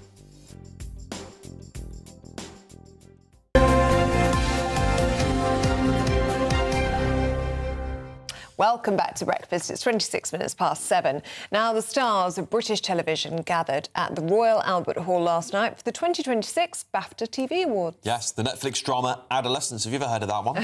Was the big winner of the night, taking home 4 awards, including Best Limited Drama. Well, hosted by Greg Davies, the award ceremony also celebrated winners including Code of Silence, Amanda Land and Celebrity Traitors. Right, joining us now, GB News entertainment reporter Alex Davies is in the studio. Alex, lovely to see you this morning. I'm sure you've been up late digesting all the gossip on the red carpet. Yes. Adolescence, the big winner of the night, but lots of others there, like The Traitors too. Yeah, the Traitors won twice. It won Best Memorable Moment for Alan Carr's victory at the end. I actually loved that Brilliant, series. yeah, It was so good. absolutely phenomenal. We can give the BBC, we could pelt the BBC as much as we want. The Celebrity Traitors is It's just brilliant. Gold dust. It's just the news bit we don't. Yeah, but so yeah, Celebrity Traitors won twice. Last One Laughing, the Amazon comedy series. Have you seen that one where they get the comedians together and they're not allowed to laugh at each other? I have seen this, yeah. That's also quite funny as well. That one too. But yeah, Adolescence again, just dominating the entire evening. It won 4 awards on the night. That's the most won by any show in a single evening. Owen Cooper is the youngest person ever to win the Best Supporting Actor. Now, Adolescence obviously has had its controversy. Certain people weren't too happy with its depiction. But if you separate that and you look at it as a drama, it is a pretty, I think, decent body of work.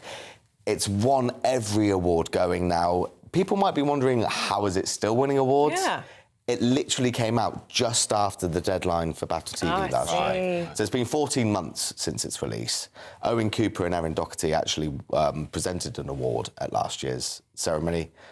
Am I right in saying that young man we can see there was the child that played the actor? Am I right in saying that? Is that what, Owen Cooper? Yeah. Yeah, he looks like he's really shot up. Yeah, well, he was 13 when he was hired to star in Adolescence. Had never starred in anything before, and now he's gone on to do Wuthering Heights with Margot Robbie. Yeah, very good. And obviously, like, taking every award going. He's won an Emmy, a SAG Award. He's won an NTA. Very talented, isn't he? Very talented boy. The only sort of surprise was Christine Tremarco. She won Best Supporting Actress for her role in Adolescence. People thought that was going to go to Erin Doherty, but at the end of the day, it's another award for Adolescence. The BBC were hoping to avoid any controversy. You remember the BAFTA Film Awards last year with the whole John Davidson debacle. And it was very plain sailing, very vanilla, although they did get a bit of stick from some documentary makers who made the Gaza Doctors Under Attack documentary. Remember that one? The BBC dropped it over impartiality concerns, and then Channel 4 picked it up and ran with it, and BAFTA have now decided that it was worth a BAFTA despite so much controversy around it. It was a big night as well for Amanda Land, wasn't it? I don't know if you know this, but GB News is mentioned many, many times in the latest series of Amanda Land, yes. I didn't know that. I've only seen series 1 of Amanda Land. Well, you're going to have to watch. In what context, though, Ellie? In good context. So Amanda's mum was watching GB News, and that's referenced that she's playing GB News all day long. Love that. And then there was a second mention of GB News. Oh, this is it. It's talking about her business and where to put her business, and she says, she's not mainstream, she doesn't want to be on the BBC. She thinks GB News would be a good fit. Ooh. So there you go. Making waves. We are making waves in Amanda Land. Lucy Punch was really funny, actually. She presented the first award. She was a very, very funny actress. And yeah, like you say, Amanda Land won Best Scripted Comedy. And there were other wins for EastEnders, won Best Soap. See No Evil, Dame Mary Berry won The Fellowship at 91 years of age, still getting out there, mingling with the stars, taking to the stage. So that was quite a sweet moment. Lovely to see. Simon Sharma won, Steve Coogan. And it was quite nice that the VE Day coverage, we did a piece last week about how youngsters don't actually know what VE Day is. But the VE Day live coverage from the previous year won the best live event. Well, good. Which was rightly deserved. Really good to see it. Really good to see it. Alex Davies, thank you so much for bringing us the latest on the BAFTAs. There you go, a moment for British television and entertainment. Absolutely. And congratulations, Alex, as well. This is his first live studio hit with us since he got married. There you go. Congratulations. Thank you a lovely wedding, apparently, in Mauritius. There you go. Very nice. Congratulations. Not too shabby. Not too shabby. And we're glad to have you back. Indeed. Should we get a great British giveaway to you? Because you could win this lovely countdown number here, 7654321, which is £76,543.21, precisely in tax-free cash. There you go. Here's all the details. £76,543.21 in tax-free cash could be yours this summer. That's totally tax-free cash to spend on anything you like. What would you spend it on? Treat the family and friends to the ultimate summer party, or just relax with enough cash in the bank to make this year your best yet. And remember, because it's totally tax-free cash, you'll get to keep every single penny. So, what are you waiting for? For a chance to win £76,543 £6,543.21 in tax-free cash. Text cash to 63225. One entry costs £2.50 plus one standard network rate message. Or text bonus to 63225. 5 entries cost £5 plus one standard network rate message. Go to gbnews.com/win. Entries start at £2.50. Call 0903 686 3232. Calls cost £2.50 plus your network access charge. Or post your name and number to GB21 PO Box 8690 Derby DE1 9TT. UK only. Entrance must be 18 or over. Lines close at 4 p.m. on the 26th of June. This is a network giveaway. Entries will be pulled. Please check the closing time if listening or watching on demand. Good luck. All right, still to come, Aidan McGee here is with... I'm not being able to speak. To be fair, he hasn't slept. He was here till midnight. So we'll be kind to you today. Do you want to try again? I'll try again. Aidan McGee is here with all the sports. Aidan. And we will be kind to you as well. Don't worry about that. Anyway, it was perhaps the most consequential decision in the history of VAR in the Premier League, but will it be enough to hand Arsenal first Premier League title in 22 years? We'll be discussing this and more after the break.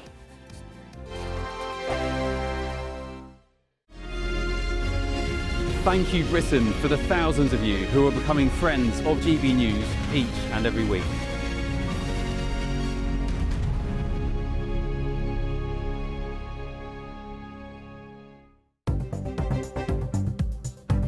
This is the latest AI travel news from gbnews.com.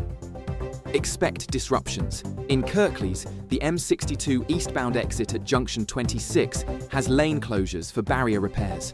The M65 eastbound exit at junction 5 in Blackburn with Darwen is entirely closed for repairs. In Leicestershire, one lane is closed on the M1 northbound at junction 20 for roadworks. In Solihull, 2 lanes are blocked on the M42 northbound between junctions 5A and 6 for maintenance. In Warwickshire, M40 northbound has 2 lanes shut between junctions 10 and 12. For more travel news, go to gbnews.com. Westminster's full of talk, but out here, it's the real world. Am I allowed to talk now? No, that's it. This is where it matters, real people and real lives. That's what politics is all about. The fact that Trump made a good start, no. Straight answers, no spin, and just a couple of pints. How many fingers have I got up? About 10. So join me for Lee Anderson's Real World every Friday at 7 p.m, only on GB News. The People's Channel, Britain's news channel. From the school run to the home run, watch a new show for all of Britain. So he can say whatever he wants. A straight talking show where all voices are heard. And, you know, when are we going to stop talking about smashing the gangs and actually do it? With the stories that matter from every part of our country. There's a bit of a crash landing there for your Chancellor. Bold, fearless and standing up for you. That's me, Martin Daubney, 3 p.m. till 6 p.m, weekdays, here only on GB News. The People's Channel, Britain's news channel. Exciting news. Every Friday, my Patrick Christie's Tonight Show is going to have a twist to it. We're welcoming some special guests. You. That's right, on Fridays I'm going to be doing my show in front of a live studio audience because this show is about you and what you have to say. It's going to be the same big debates, same big topics, same big opinions, but every Friday night at 9 p.m. you are invited to come on down to Patrick Christie's Tonight to be a part of the action. Only on GB News, the People's Channel, Britain's news channel. You want to know what's really going on in the corridors of power? Labour don't know what to do with you half the time, and that makes you quite lethal in the chamber. Get behind the headlines with Chopper's Political Podcast. Join me, Christopher Hope, as I sit down with the great and the good of British politics. We'll see where this ruling takes us. These are the stories shaping our nation. Chopper's Political Podcast, available now on all platforms. Listen in and stay ahead.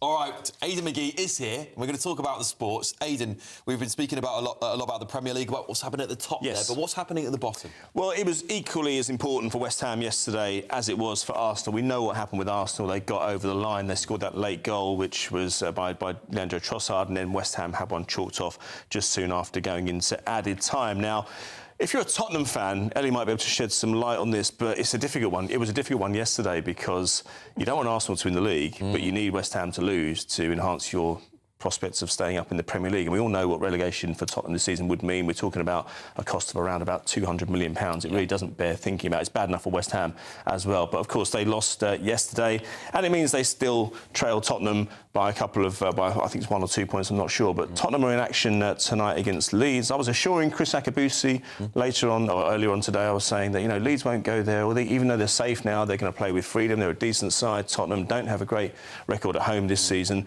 and so it's all to play for still. Plus, Tottenham have to go to Chelsea next year. But for West Ham, Nuno Espirito Santo, who we'll hear from in a moment, he was happy to let the noise do the talking yesterday, because if he'd come out swinging and attacking the officials, yes, he could incur a fine, but also you can't change what's gone. Let's hear what he had to say yesterday after that defeat against Arsenal.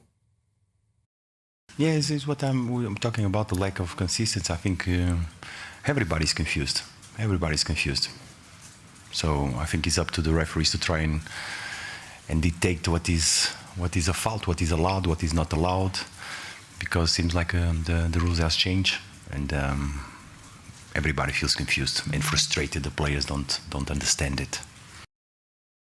And big game tonight.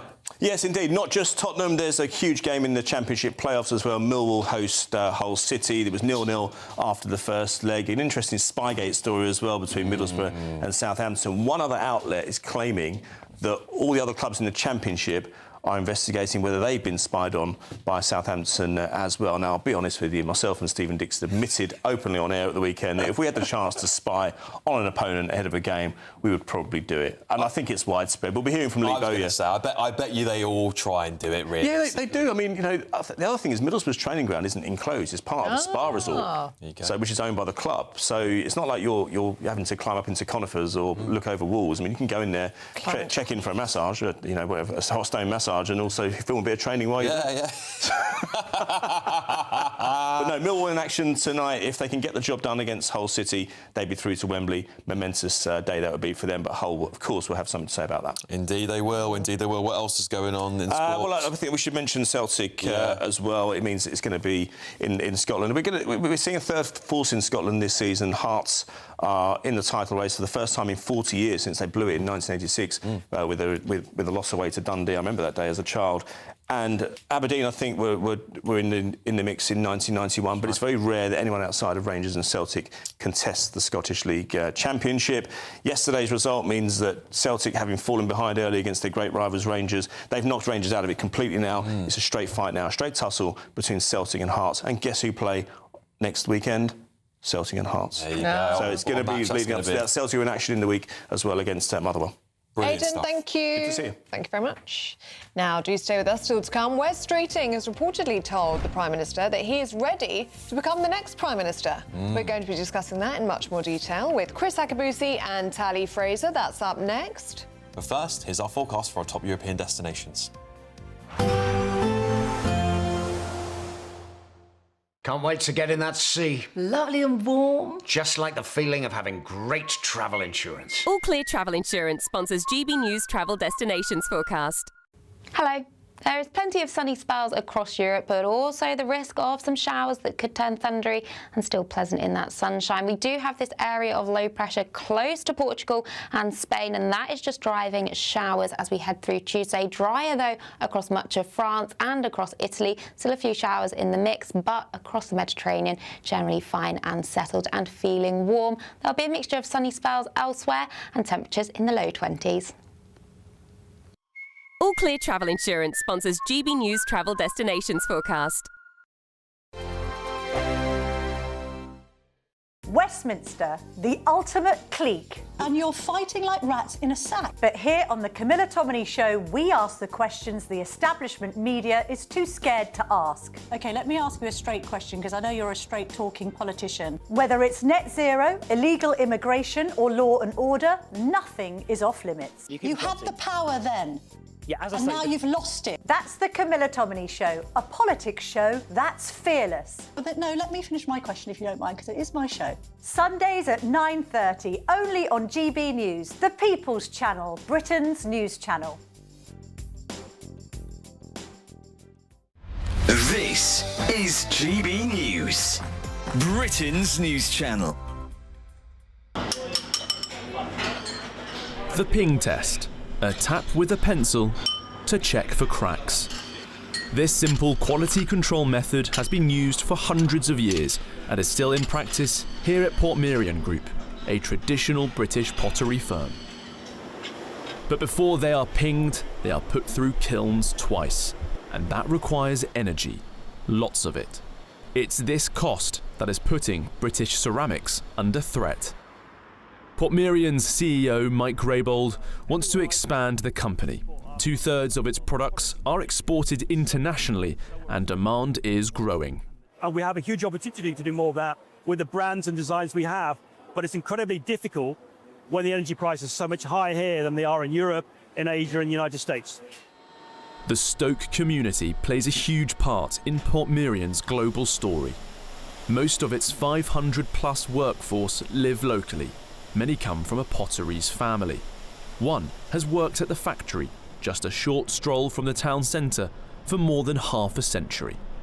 The skills that our people have are phenomenal, and that's why the product is so well respected as you go around the world. Made in Stoke-on-Trent is something that anywhere in the world people look out for in terms of a seal of approval, quality, authenticity. So they're amazing at what they do. They're very, very valuable. They come in, they train with us for years to do what they do. And then at the end of the day, product comes out the door and we are able to ship it all around the world. The government says it wants to get Britain off the roller coaster of oil and gas prices, which have shot up amid the Iran war. But change isn't coming quickly enough. If prices stay high, these kilns could soon run cold. GB News, the People's Channel. Britain deserves a newsroom that puts the facts and your voice first. Well, and that's what you get on GB News. Lively debates, lively conversation. And we're not afraid to hold power to account. And each other. So join me, Andrew Pierce. And me, Miriam Gates, for Britain's Newsroom, weekdays from 9:30 on GB News.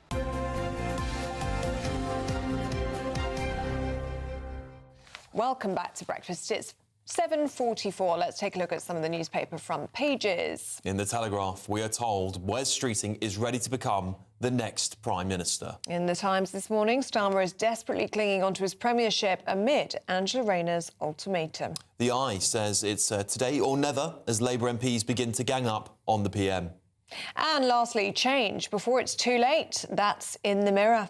He's lost the Mirror. Yeah, well, he's lost the Mirror. He's lost the Mirror, and Angela Rayner seems to have gained it because that is her line from her sensational post last night. And we've got to talk about this now because we've got Chris Akabusi here, Olympian, and Tali Fraser, assistant editor at Conservative Home. Good morning. Morning. Hey. Yeah, this is extraordinary, Tali. I don't think I have seen anything like this. The front page of the Telegraph today, Wes Streeting, at a time when the Prime Minister is at the bottom of the barrel, saying he's ready to be PM. Of course, Catherine Foster told us earlier on that the Prime Minister's already been briefed by Wes Streeting that he's ready to go. It seems to me, and I'm putting my hat on here, my political hat on here, with all these stories connected, it seems to me there could be an inside coup by the Starmer himself and his allies to put Wes Streeting in prime position to take over this week. Well, I mean, with Catherine West, this backbencher, former minister, who has sort of come out as a stalking horse to set off a leadership challenge,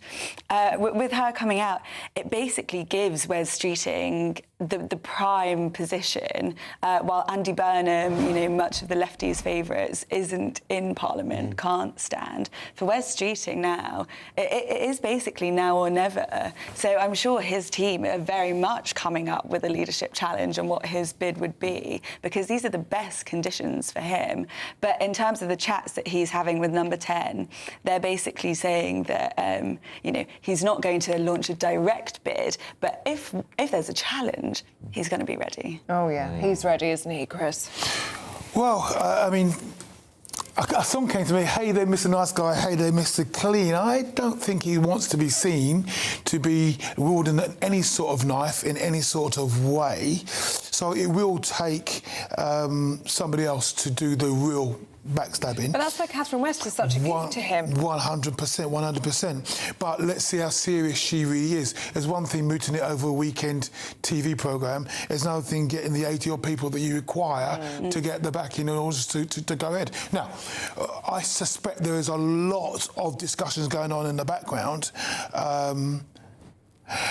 I just think that Starmer, also Keir, has got a knack of hanging on for a while. And if you saw the way he changed the Labour Party in order to be in a position to be elected, I suspect there's a lot more of that going on in the background. While he's saying, I'm going to hang around for 10 years, he'll want to be involved in that mechanism of change over a year or two to have a seamless transition when it does happen, and he can go out gracefully. Yeah. I don't see a chop this week, today or this week. Could be surprised by Joy. The country made it quite clear you're not the right guy at this time. You know, you've got no charisma, you've got no believability, there is no Starmerism, we don't know what you stand for. So the electorate made decision clear, but I think he'll want to manage it over time. Tali, I can't get my head around this, right? This is the thing that's baffled me above everything else. This is the Prime Minister's pitch to save his job. And this foreword we've got on the speech, I have to say, it's not very inspiring. He basically says, wait for the King's speech. He hasn't got that much time, frankly. And even worse than that, they've just taken a thumping in the Red Wall, an absolute wipeout in Wales. And they're saying that the Labour government will be... he's going to say, this Labour government will be defined by rebuilding our relationship and by putting Britain at the heart of Europe. That is completely the opposite of the message that the former Brexit voters in those constituencies have given him. Yeah, I think what part of this comes down to is that his leadership so far has been unbelievably weak, and he hasn't been able to accomplish basically any of the things that he set out to do. So what is left in terms of a legacy for Keir Starmer, should he be forced out, you know, over the next few months, the next year, if it goes longer than that? And one of the only options left is basically a rejoin campaign and looking at Europe again. It doesn't serve the voters that thoroughly rejected him and his government in the local elections, but what it does is leave something that he's done. Yeah, and you know, the Greens and the Lib Dems have thoroughly camped on the lawn of his socialist tendencies. I think we would agree that he's a socialist. So he may actually be going, OK, I can't fight reform and the Red Wall on where they stand. You know, one thing is clear, that Nigel Farage, over the last 10 years, probably been the most preeminent politician in the UK landscape. I can't fight that. The bandwagon effect is so huge. I need to make sure that I can gather together the Greens and Lib Dem vote and have that big... Yeah, it's a complete reshift of where sort of Morgan McSweeney was trying to lead Labour in terms of, you know, making sure that reform weren't coming after their voters by actually addressing immigration, not moving on Brexit, not looking to sort of rejoin or anything like that, and actually going for that sort of left-wing coalition, which honestly I think that Labour will have a really difficult time doing, because in Keir's own patch at the local elections in Camden, the Greens did really well and unseated some long-standing Labour councillors. So I don't think he's going to have much luck either way now. Look, watching all of this morning and over the weekend, thinking about Andy Burnham and his camp, who will just be saying, whoa, whoa, whoa, can everyone just slow down, give me a chance, get me into a safe Labour seat, and then perhaps I can stand. But the thing is, Tali, has that time passed now? Is there such a thing as a safe Labour seat? Because if a by-election were to be called... well, reform would throw the kitchen sink at This is the thing, even within sort of Greater Manchester, you look at like Angela Rayner's own area in Tameside, they're having a really difficult time. They took a thumping in the locals. So there isn't really such a thing as a safe Labour seat anymore. And it was interesting, obviously you had Peter Carl on earlier, and as he was going about his morning round, he said basically that Burnham, if he wanted to come back, should wait till the general election. So Number 10 clearly aren't budging, despite Angela Rayner's pressure on the idea of letting Burnham in another way. So I think it's just going to keep rumbling on. Yeah, and a final thought on this story, Chris, as well, to give some, perhaps some light for those people out there who I mean, there were still thousands of votes for Labour in this last election. Let's not forget they actually... despite all the losses, they were the second highest performing political party. I know that's not the prevailing narrative, but it is true. Would we get a worse Prime Minister if Keir Starmer goes? Is that the fear in the country right now? Why not keep Keir? He might be unpopular, but he might not be. He might be better than what comes after. Fear in the country or the party? Both, perhaps. The country they want change, and the change is the person at the top of the Labour Party, not necessarily what they're suggesting, going back on Brexit. No, there's quite clearly going to be a war within the party. I'm not quite sure that West Streeting is it. You know, because Reform have got the right-wing vote, and West Streeting is a Blairite, right? So I'm not quite sure he is it. And I actually do think they need to tack further left, and it could be something to do with Burnham and Rayner, and maybe Sir Keir as Prime Minister. He likes to travel around the world and do all that ground handling. And goodness forbid they go further left. Honestly, but maybe they do need. Maybe Chris is right. Maybe they do need to take the fight to the Greens. So because Reform have got. You do need in our country someone who stands for the working class. I don't think you can say class anymore, but people working people, toolmaker people. You do need someone who stands for the toolmaker people. Well, the man is at the top job. His father was a toolmaker. Toolmaking, precisely. I have no idea. Very briefly, should we have a look at something else here? Bitter time ahead for tea drinkers, Chris. Trouble brewing. Yes, the trouble is brewing. Yeah. So apparently, climate change has changed the taste of our tea, and people in these far-flung countries like Kenya, India, Sri Lanka are worried that the taste of their tea is changing. The change in the texture is different, and the tea requires a similar climate to give you what you're used to.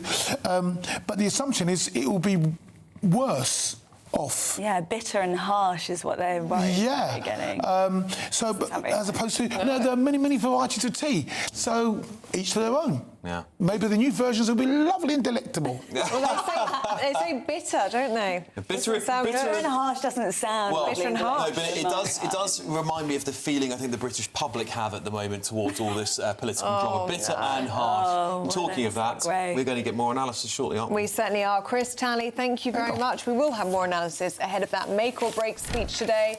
Will the Prime Minister resign? We're going to find out perhaps later on this morning. For now, here's your weather.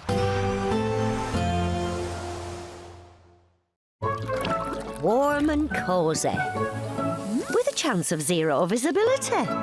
Boxed Boiler sponsors the weather on GB News. Good morning. Welcome to your GB News weather update from the Met Office. Looking at the week ahead, it is going to be feeling cool for the time of year. We do have sunny spells today and then more in the way of showers as we head midweek. We have an area of low pressure out there today, though, and this cold front is bringing outbreaks of rain across Wales, the Midlands, the southeast of England, and continuing to break up as it pushes its way southwards. To the north of that, though, plenty of sunny spells across Northern Ireland, much of Scotland, Northern England, and eventually into Wales. It is feeling cool, though, for the time of year, and with this northerly wind along eastern coast, it's going to be feeling particularly cool here. Through Monday evening, then, we actually hold on to a good deal of sunshine initially across much of Scotland, so a fine end to the day here. But to the west, we'll start to see the next weather system approaching, bring some outbreaks of rain across the far west of Scotland. Across Northern Ireland, some late evening sunshine, and that persists across much of southern Scotland into northern England, Wales, and the south. Still some showery outbreaks of rain still possible across the southern parts of England. So through Monday evening, we have the next weather front approaching across Scotland and Northern Ireland. So cloud thickening here, some showery outbreaks of rain. Ahead of that, though, we hold on to the clearest skies across the southwest of England into East Anglia and the southeast. So here is going to be another chilly night to come. Temperatures falling away. We could see a touch of frost, but milder now across Scotland and Northern Ireland as we start Tuesday morning, given the amount of cloud cover. So a bright but chilly start across the southeast. That cloud will start building as we head into the afternoon with showery outbreaks of rain again across Wales and the Midlands. Behind that, it is a case of sunny spells and frequent showers, but for all of us, still rather cool, but hopefully in the sunshine up to 17 degrees.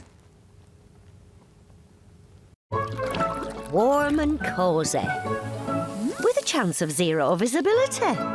Boxed Boiler sponsors the weather on GB News. Thank you, Britain, for making GB News Radio such a huge success. Whether you're in the car, on the go, or listening at home, thank you for choosing us as your radio station.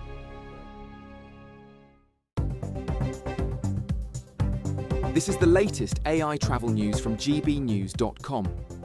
Expect disruptions. In Kirklees, the M62 eastbound exit at junction 26 has lane closures for barrier repairs. The M65 eastbound exit at junction 5 in Blackburn with Darwin is entirely closed for repairs. In Leicestershire, one lane is closed on the M1 northbound at junction 20 for roadworks. In Solihull, 2 lanes are blocked on the M42 northbound between junctions 5A and 6 for maintenance. In Warwickshire, M40 northbound has 2 lanes shut between junctions 10 and 12. For more travel news, go to gbnews.com. £76,543 and 21 pence in tax-free cash could be yours this summer. That's totally tax-free cash to spend on anything you like. And remember, because it's totally tax-free cash, you'll get to keep every single penny. For a chance to win, text cash to 63225. One entry costs £2.50 plus 1 standard network rate message. Or text bonus to 63225. 5 entries cost £5 plus 1 standard network rate message. Go to gbnews.com/win. Entry start at £2.50. Call 0903 686 3232. Calls cost £2.50 plus your network access charge. Or post your name and number to GB21 PO Box 8690 Derby DE1 9TT. UK only. Entrance must be 18 or over. Lines close at 4 p.m. on the 26th of June. This is a network giveaway. Entries will be pulled. Please check the closing time if listening or watching on demand. Good luck. Hi, I'm Michelle Dewberry, and my show is your opportunity to cut through all the noise and dive in headfirst to some robust debates. Ideas clash. Situation, isn't it? No, because the failure is you're deliberately avoiding my point. Nothing's held back, And if you think this is the end of it, wait for more. and we do not shy away from the difficult stuff. Sometimes I want to shake people and say, if only you understood. So join me on Jubes & Co. weeknights at 6 p.m. only on GB News, Britain's news channel.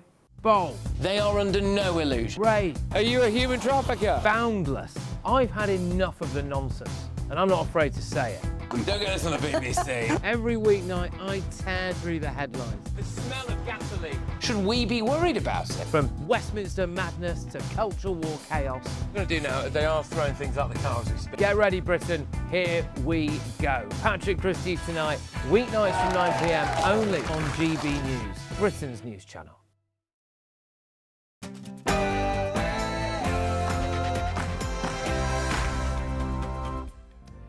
Good morning. The Prime Minister is under pressure as he fights for political survival, while the government continues to back their embattled leader. The moment that the public are telling us about is that they want bold solutions to the very big challenges that our country faces, and that is what Keir Starmer will be setting out today.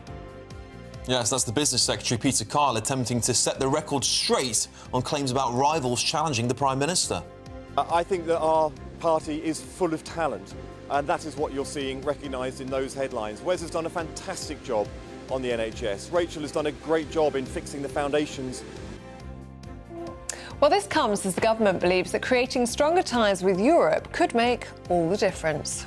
But we must strain at the bit to make it a relationship that delivers from Britain, because at the moment, because of the bad Brexit deal that was delivered for us, there's barriers to people, there's barriers to young people who have less opportunities today than I had.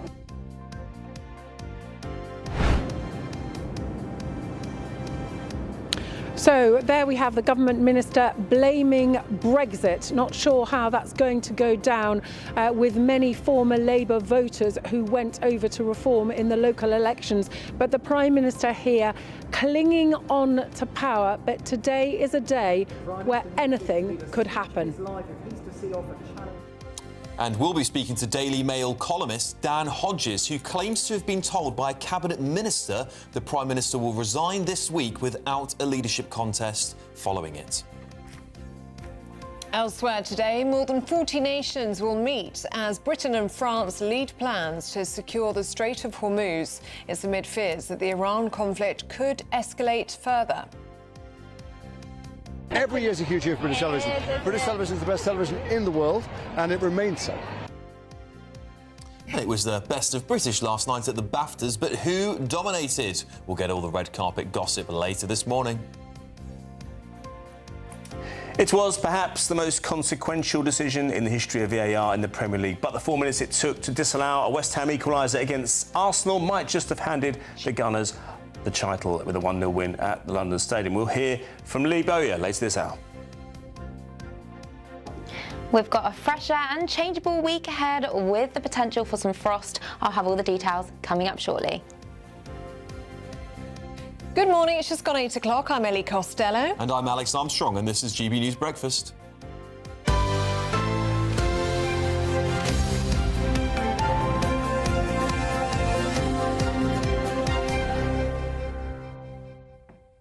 Today is the day. Hello, Isn't it, Aidan? Are you resigning today, Aidan? Today's the day.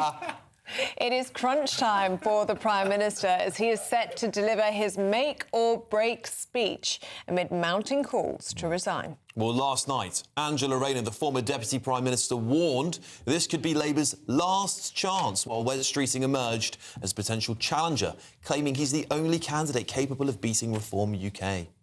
Well, let's speak now to GB News chief political correspondent Catherine Forster. She's got the latest live for us from Downing Street. It could be a make-or-break speech later this morning, Catherine.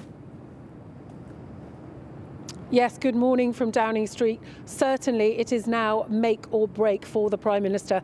40 of his MPs publicly calling for him to go. He's going to make what he hopes will be the speech that will keep them on side, saying that he gets it, he understands the scale of the challenge, but promising to get closer to Europe. That might please some of his MPs, unlikely to please many of the voters that deserted Labour, though, last week in those catastrophic election results. After that speech, frankly, anything could happen. Catherine West, that backbench MP, could trigger a contest. Wes Streeting, the Health Secretary, might decide that this is his moment to strike. Angela Rayner could throw her hat in if that happens too. Though yesterday she intervened and she said what we're doing isn't working, it needs to change, this may be our last chance. But she also said that blocking Andy Burnham, the Mayor of Greater Manchester, was a mistake. It seems that she would like him to come back. That would require time. Nobody knows how this goes, but the Prime Minister's position, incredibly precarious. OK, Catherine Forster, thank you very much. Yes, Shadow Work and Pensions Secretary Helen Watley joins us now. Good morning, Helen. Thank you very much for joining us. What a day. What a day indeed. The Prime Minister is indeed on the ropes. There's a lot of questions, speculation that your party perhaps went a little bit too early on the Privileges Committee vote just a couple of weeks ago. You perhaps could have pulled the trigger in the coming days or so that might have seen you topple the PM. Good morning and thank you for inviting me on your show. Clearly the Labour Party is in chaos at the moment and Keir Starmer is on the ropes. We have, remember, week after week in Parliament been holding Keir Starmer and his government to account. Week after week, Kemi in PMQs has been putting him in the spot and he's been failing to answer her questions. And now we see his prime ministership unravelling. It is up to the Labour Party what they do about that. Meanwhile, the hard work we've also been doing is setting out an alternative plan for government, because whoever is in charge of the Labour Party next, they will face one of the same problems, which is that they came into government without a plan. They just wanted power. They didn't know what they were going to do with it. We're setting out an alternative plan because we know, come the next election, what the public will want, and they are so angry and so frustrated, is a party which is serious about fixing Britain's problems. Are you an alternative, though? Because looking at this chaos that the Prime Minister is presiding over now, it must take you right back to the last Tory government and the chaos and the infighting and the briefing to the press that we saw happening then. It seems that they've taken a leaf out of your book. Yes, I do remember that period well, and it is not a period that I I'm remotely proud of. We know that things went wrong in the tail end of our time in government. In the early years, we got the country's finances under control. I've looked very carefully at what we did in the area of work and pensions and welfare, and how we brought down unemployment and how we brought down the welfare bill. But yes, then things went wrong. We're listening, we're learning, we're reflecting. We've heard from voters how angry they were at us. That's why we're setting out now the plan for the things that we would do differently, so people can see the change that they would get with Kemi Badenoch as Prime Minister and under us. That's why, for instance, I've set out how we would save £23 billion off the welfare bill, off the benefits bill that people are so angry about, seeing that this weak government is totally failing to do anything about benefits being out of control. We're saying this is what we would do differently, so people know what they would get with us. Yeah, that message isn't quite getting through, is it? You lost 563 councillors in the local elections the week gone by. Why is it, despite the fact that you are the opposition party, that you're so badly underperforming? You're the second biggest loser out of all of this, other than the government. The public haven't forgiven you yet, have they? This is true, and yes, I'm sorry that we lost really good Conservative councillors around the country, but actually we made progress, particularly compared to what would have happened if those elections had been a year ago. Under Kemi Badenoch, she is rebuilding the party, and actually what we saw is we made gains in places like Westminster and Wandsworth, and we held on to councils, places like Bromley and Bexley, which Reform thought they had in the bag. So actually we're making progress, we are rebuilding. But yes, we know it will take time, and one of the things we know we need to do is we need to set out how we have changed and how we have learnt the lessons. And it's not just saying that, it's actually putting that into policy. That's why we have set out our plan in the alternative King's Speech, setting out, as I said a moment ago, how we will make savings on welfare and bring government spending under control, how we will back businesses, get rid of the red tape, cut taxes, how we will make our country safer and more secure with stronger policing, investment in defence and stronger borders by leaving the European Convention on Human Rights. We're setting out how we will actually do those things, so people know that under us and with Kemi Badenoch you will have something different, and a party that is determined to get Britain back on her feet and working again. But the results in the local elections, they weren't a good one for you. I know that you mentioned a couple of small victories there, but really you are down 563 seats. That is despite the fact, though, that Kemi Badenoch is doing well, isn't she? She's polling well. Some polls put her as the most popular party leader in the country, and yet the Tory party itself is not enjoying the same popularity. So Lord Ashcroft has put it that Kemi has a Tory problem. Is the brand toxic? Is it beyond repair? I mean, I've heard this debate before when Tony Blair won back in 1997, and I remember I was a student at the time, and there was much conversation about, well, the Conservatives are over, and then the Conservatives, under the right leader, then came back. What we have in Kemi is a really strong leader and a really good leader, and she's principled and she knows what she stands for, and people are seeing that in practice week after week in PMQs. People are watching that, seeing her hold the Prime Minister to account, and they can see what she stands for, and she recognises that people won't always agree with her, but they will know what they will get with her. People are seeing that. But what you're also seeing in practice is her leadership of the party, and then that will then follow for the party. And it's under her that she said, well, it's not just about holding the government to account, though that is clearly what she's been doing very effectively. We also need a plan for government. This is what we're setting out today, the first part of that plan and the set of things that we would do as an alternative to the government, our alternative King's Speech. But we know this will take time for people, first of all, to forgive us, then to see that under new leadership we're changing, and then to want us in government. But we're working really hard to be ready to do the right thing by the country when the time comes. Well, I just want to say, just to wrap this up, thank you for your humility. I think it goes a long way to the British public to see that you're able to reflect on that. We don't see that often enough from politicians. So thank you, Ms Watley. The Shadow Work and Pensions Secretary there, Helen Watley, joining us to talk about the future of the party and, of course, what's going on in the government right now. Thank you very much. Thank you. Thank you. Well, listening across to all of that, GB News presenter Andrew Pearce, who I'm sure has got something to say. What a week. What are we? Labour don't do this. They have never brought down a serving Prime Minister. Straight out the Tory playbook, isn't it? That's exactly what they do. It is the chaos of the Tory years back. I can remember Andrew Marr writing in the New Statesman, who was BBC Politics for many years, the grown-ups have taken over, real politics is back. My God, it's unravelled so quickly. Adults but people who think he's going to go that quickly... You have to remember one thing about Keir Starmer. He's only the 4th ever Labour leader to win a general election. They don't win many, and he does not want to be humiliatingly forced out after less than 2 years.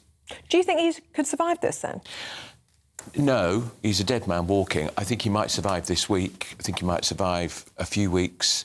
Because if Wes Streeting pushes hard this week and goes for it, the Health Secretary, I fear the Net Zero Secretary, Ed Miliband, will throw his hat in the ring, and that will be the winning... And he'll win. And that is a terrifying prospect for Britain. And I think some Labour MPs will realise that is a possibility, and so they may perhaps stay, because they want Andy Burnham, the King of the North. But where's the safe seat? Who says there is a safe seat now? Do they exist anymore? Do they exist? Because up in the north, they lost 25 seats in Greater Manchester Council elections last week. They've still got a big majority, but they lost 25 votes, a lot of them to the Greens. Interesting, Andrew, though, because if Wes Streeting doesn't go this week, has he missed his only opportunity while the left are in complete disarray, as you've just said? You know, Burnham, no safe seat, realistically. Rayner, tax affairs is still an issue. They're actually out fighting each other, not as to whether the Prime Minister should go, but when he should go. What she's hoping, what Wes Team Streeting is hoping, is that Catherine West, this obscure Labour MP nobody's ever heard of, who has thrown down the gauntlet, if she doesn't think their speech is good enough today, she then presses, then it will be an opportunity for Streeting and his supporters to get behind the 81 names, I would think. She may not. She may decide he makes a great speech.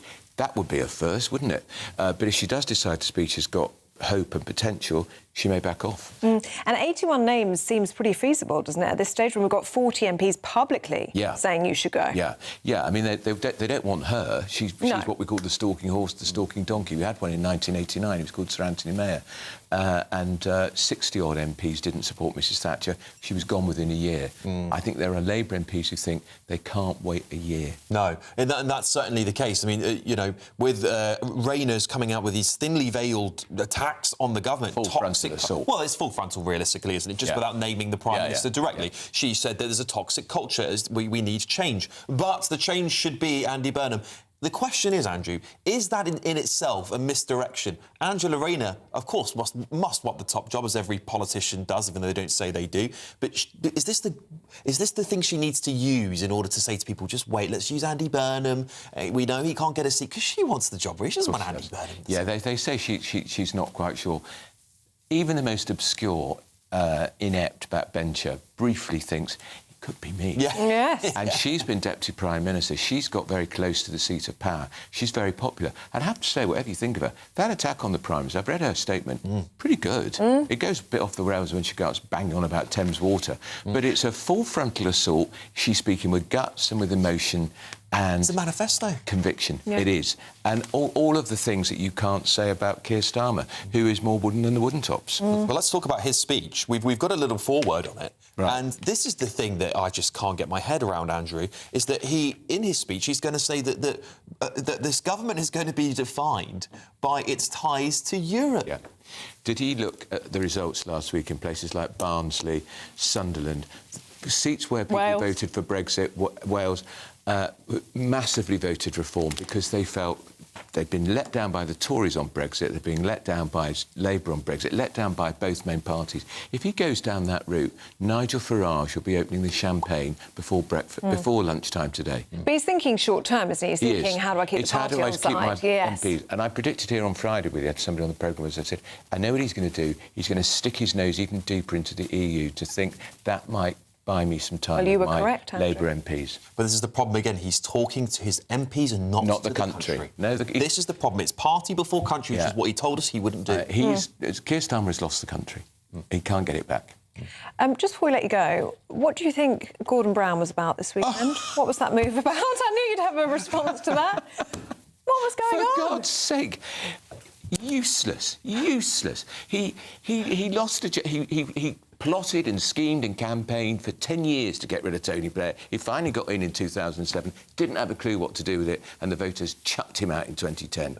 And he's been bitter and twisted ever since. It's a mad appointment, and so is Harriet Harman, bringing her back. She's the high priestess of wokery, of the Equalities Act, all the things that drove the voters into Nigel Farage's arms last week. They are two of the craziest appointments yet, and it's a sign that they just don't know what's going on inside Number 10. They're completely out of touch. I laughed out loud when I heard both of them. Yeah, there we go. And we're also going to have Dan Hodges on the programme in just under an hour's time. He's, of course, mentioned that a cabinet minister has told him the first time ever that the PM's going to resign this week. We're going to find out from him some more details, hopefully, but it's going to be very interesting stuff. Certainly is. Andrew, thank you. Let's have a look at some other stories coming into the newsroom, shall we? Yes, let's. A repatriation flight carrying British passengers evacuated from the hantavirus-hit cruise ship has landed back in the UK. The passengers will spend their first night in an isolation unit in the Wirral. All 22 British nationals were tested in Tenerife before getting on the plane. And Britain's favourite cuppa is under threat from climate change, apparently. Campaigners are warning. Christian Aid says rising temperatures and extreme weather in tea-growing countries like Kenya, India and Sri Lanka could affect the taste and quality of tea, making flavours more bitter and less consistent. Adolescents made history at last night's BAFTA Television Awards. The drama sparked a national debate about misogyny. It won Best Limited Drama and Acting Awards for Stephen Graham, Christine Tremarco and 16-year-old Owen Cooper. Cooper also became the youngest ever winner of the Best Supporting Actor Award.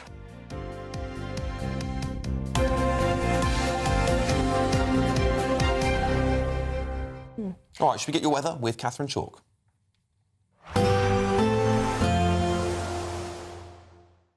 Expect warm spells with the odd rude interruption. Boxed Boilers sponsors the weather on GB News. Good morning. Welcome to your GB News weather update from the Met Office. Looking at the week ahead, it is going to be feeling cool for the time of year. We do have sunny spells today and then more in the way of showers as we head midweek. We have an area of low pressure out there today, though, and this cold front is bringing outbreaks of rain across Wales, the Midlands, the southeast of England, and continuing to break up as it pushes its way southwards. To the north of that, though, plenty of sunny spells across Northern Ireland, much of Scotland, Northern England, and eventually into Wales. It is feeling cool though for the time of year, and with this northerly wind along eastern coast, it's going to be feeling particularly cool here. Through Monday evening then, we actually hold on to a good deal of sunshine initially across much of Scotland, so a fine end to the day here. But to the west, we'll start to see the next weather system approaching, bringing some outbreaks of rain across the far west of Scotland. Across Northern Ireland, some late evening sunshine, and that persists across much of southern Scotland into Northern England, Wales and the south. Still some showery outbreaks of rain still possible across the southern parts of England. So through Monday evening, we have the next weather front approaching across Scotland and Northern Ireland. So cloud thickening here, some showery outbreaks of rain. Ahead of that, though, we hold on to the clearest skies across the southwest of England into East Anglia and the southeast. So here it's going to be another chilly night to come. Temperatures falling away. We could see a touch of frost, but milder now across Scotland and Northern Ireland as we start Tuesday morning, given the amount of cloud cover. So a bright but chilly start across the southeast. That cloud will start building as we head into the afternoon with showery outbreaks of rain again across Wales and the Midlands. Behind that, it is a case of sunny spells and frequent showers, but for all of us, still rather cool, but hopefully in the sunshine up to 17 degrees. Expect warm spells with the odd rude interruption. Boxed Boilers sponsors the weather on GB News. Now, do stay with us still to come. The Prime Minister will deliver his last chance speech today in a bid to save his skin as leadership threats loom.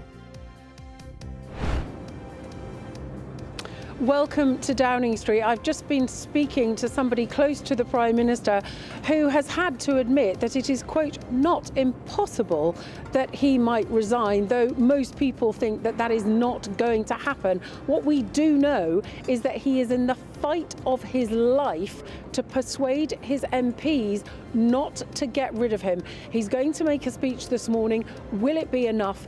Anything could happen. We will bring you every twist and turn on GB News.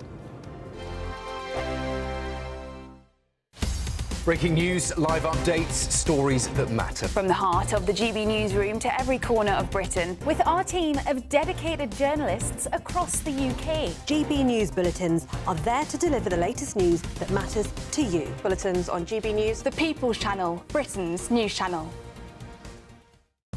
Exciting news. Every Friday, my Patrick Christie's Tonight Show is going to have a twist to it. We're welcoming some special guests. You. That's right, on Fridays I'm going to be doing my show in front of a live studio audience because this show is about you and what you have to say. It's going to be the same big debates, same big topics, same big opinions. But every Friday night at 9 p.m, you are invited to come on down to Patrick Christie's Tonight to be a part of the action. Only on GB News, the People's Channel, Britain's news channel. Hi, I'm Michelle Dewberry, and my show is your opportunity to cut through all the noise and dive in headfirst to some robust debates. Ideas clash. Situation, no, isn't it? No, Because the failure is you're deliberately avoiding my point. Nothing's held back. And if you think this is the end of it, wait for more. And we do not shy away from the difficult stuff. Sometimes I want to shake people and say, if only you understood. So join me on Jubes and Kerr weeknights at 6 p.m, only on GB News, Britain's news channel. From the school run to the home run, watch a new show for all of Britain. So he can say whatever he wants. A straight talking show where all voices are heard. And, you know, when are we going to stop talking about smashing the gangs and actually do it? With the stories that matter from every part of our country. There's a bit of a crash landing there for your Chancellor. Bold, fearless and standing up for you. That's me, Martin Daubney, 3 p.m. till 6 p.m, weekdays, here only on GB News. The People's Channel, Britain's news channel. Do you trust what you're being told? Good, because neither do I.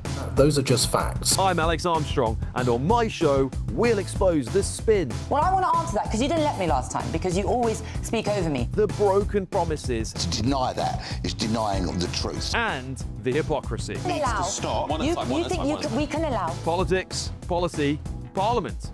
Nothing is off limits. No sugarcoating, no fear of offence, just the truth laid bare. Tune in every Saturday and Sunday at 9 p.m. for Alex Armstrong Tonight, only on GB News, Britain's news channel. I've been in Westminster for a long time, but I know that though power may be here, its effect on people's lives is across the whole of the country. We may be where rules are made, but it's where they're implemented that matters. Join me, Jacob Rees-Mogg, for forthright and frank discussion on where Britain has come from, where it's going, and where it will end up. That's State of the Nation, Monday to Thursday, 8 to 9 o'clock. Vox Populi, Vox Dei.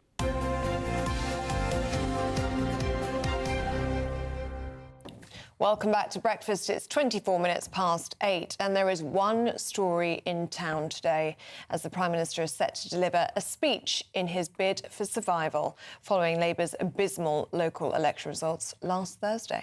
Yes, the Prime Minister is expected to claim incremental change won't cut it as he vows to rise up to the challenges of our nation, and the ones that we're facing at least. Well, it comes as Angela Rayner warns that this could be Labour's last chance, and Wes Streeting, the Health Secretary, prepares to throw his hat in the ring to become the next Prime Minister. So we're asking this morning, will the Prime Minister resign this week? And to debate this, we're joined by journalist and broadcaster Linda Jubilee and political commentator Matthew Stadlin this morning. Good morning, you two. Linda, I'll start with you. Is there any hope now that the Prime Minister will hang on? Of course, we've got a lot lingering. We've got Catherine West potentially pulling the trigger today. Wes Streeting saying he's ready. Angela Rayner with a very long manifesto post on X last night. And, of course, Andy Burnham ready to get a seat, apparently his ally saying a very quick one, hopefully, too. Well, I don't think he can hang on for very long. The question isn't, is he going to go? The question is, how is he going to go and when is he going to go? And I think Andrew Pearce was quite right when he said that this is a moment of great peril. I think Catherine Forster said it as well. The Prime Minister is actually on the edge of a precipice right now. And that's a really, really unpleasant and difficult situation for him. But what does he do about it? I think his nature means that he is a very determined, but also a very stubborn individual. And you will have to drag him out of number 10 with his fingertips gripped around the doorframe. He will hang on for as long as he can. The big problem for the Labour Party is that they don't appear to have a sufficiently good candidate to put forward. Now, I know we've got Catherine West. She's what's called a stalking horse, which means that she can push the door open. But even she has retrenched her position since she made that opening salvo in the weekend. Now, she could go forward, but the real contenders we know are Angela Rayner, and I read her speech in its entirety, and it's right. Andrew Pearce is right that it's a manifesto, but it betrays quite a lot in terms of her ideological position. She talks about sharing everyone should have a decent share in economic growth. Well, there isn't any economic growth to share. That is precisely the problem. Now, I think she has charisma, but I think that speech was woeful in its lack of precise economic detail. I think that Wes Streeting is a possible candidate, but he is tarred with the Mandelson brush because he was mentored by him, and also he's on quite a small majority, so that makes life very, very difficult when you come to electing a leader. Shabama Mahmood may enter the race, but she is not well liked within the parliamentary party, although a lot of people outside the party think she's sowing some grit in the matter of immigration. But at the moment, I think this is a moment of grave danger for Keir Starmer, but my prediction has always been that he will hang on until the autumn, and that the Labour Party may announce a candidate at the conference, but we shall see what happens with him in the next few weeks. I think the biggest deal now is for the Labour Party to start thinking about their time frame for removal and their time frame for actually ejecting a leader, because they're not like the Conservatives, which who we know have a taste for blood in this situation and indulge in the odd bit of regicide. But the same situation doesn't exist with the Labour Party, so they will have to work out the process. That's what I mean about how and when. OK, Matthew, let's bring in you. Do you think the Prime Minister will resign this week? I do not. I was surprised to hear Catherine say that in her reporting. I mean, many viewers will remember the former Iraqi Minister of Information, who was nicknamed in the Western media as Comical Ali, who would maintain that everything was rosy, everything was fine as Baghdad was falling around him. You'd have to be the modern-day equivalent of Comical Ali to say that things were going well for Keir Starmer. Clearly they're not. We know he's unpopular. We know he's in a very tricky space. But I've said for months that he's not going to go after these May elections. A poor result, and they were very poor results, has been baked in for months.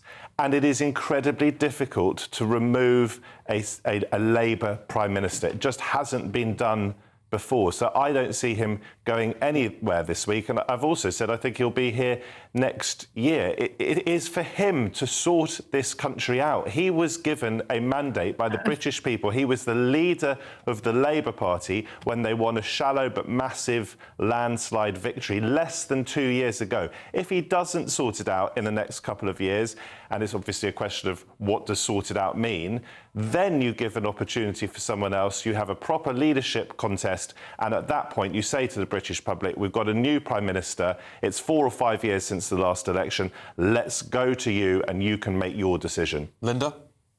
No, you can't possibly leave it that long. The fact of the matter is that real people, working people, are finding this incredibly difficult to deal with. And you certainly can't leave it until next year, when they will have to endure a winter of deep trouble and unhappiness and deprivation for some of them. So the situation needs to be sorted out now. I've simply said, although he's on a precipice, he may not be tipped over this week, but they will be thinking about the timing. There is too much against him now. Why would you leave him? Linda, you think then that there is a candidate out there, Wes Streeting or Angela Rayner. No, hang on. Do you think there is a candidate who will sort out the cost of living crisis in the coming months? That's great news if you do. Matthew, I've just outlined that at the beginning of what I said. I outlined all the candidates quite clearly for you. Now, it's possible someone can come out of left field, but the fact of the matter is you need an able candidate with charisma and the power of communication to put over a policy. Now, the Labour Party needs to get into a cold, dark room and start sorting out what its policy is. In fact, more than policy, it needs to get into a cold, dark room and start thinking about what its vision is. Then it has some chance of actually formulating a strategy, and then it can start working on policy and the implementation of that policy. At the end of the day, they need to sort things out amongst themselves very, very quickly. You can't leave it alone until next year just because you think that might play nice inside the party. And what I'm saying is now with real dilemmas, and that is what we need to be dealing with. What I'm saying is, you'd say that there is an urgency to change Prime Minister.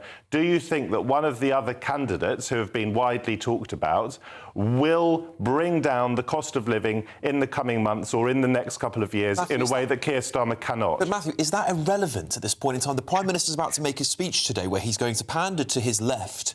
He's going to pander to his left over the EU. He doesn't care about the wider public. He's not caring about wider policy implications for the British public. He's caring about winning, staving off a leadership election, while you've got people like Wes Streeting, who's actual prime now to go. He's prime to go, and if he doesn't go now, he never will go. Well, I'm not sure that's the case. Wes Streeting is certainly a brilliant communicator. I think he's a much better communicator than Keir Starmer. What I'm saying is that whoever is Prime Minister at the moment cannot, whether that's Kemi Badenoch, whether that's Nigel Farage, whether that's another Labour cabinet minister or from outside the cabinet, they cannot click their fingers and make things better overnight because we are facing very serious issues in this country. And we also live in an age of toxic social media where the expectation is that it's going to change overnight. That's not reality. OK, Linda, Matthew, we'll have to leave it there, I'm afraid. We are out of time, but thank you so much, both of you, for sharing your views. And you will have a view at home, gbnews.com/you'll-say. Do you expect a resignation from the Prime Minister this week? Would you like to see one? Let us know what you think. Now, listen, you're going to want to stay with us this morning, so if you're travelling to work or school, we can get you a traffic and travel update now. And don't forget, you can stay with us on digital and radio. Good morning. This is the latest AI travel news from gbnews.com. On the M8 westbound between Junction 12 and Junction 16, heavy traffic is causing half-hour delays. The M4 eastbound at Junction 33 near Capel Llanilturn is also congested. In Kent, the A2 westbound between the A2260 and the M25 faces 2 lane closures due to a collision, with normal conditions expected after 10. Meanwhile, South Gloucestershire's A46 northbound has 10-minute delays due to congestion. And on the trains, there is no service via Denmark Hill on London Overground and South Eastern lines, affecting Richmond to Willesden Junction. For more travel news, go to gbnews.com.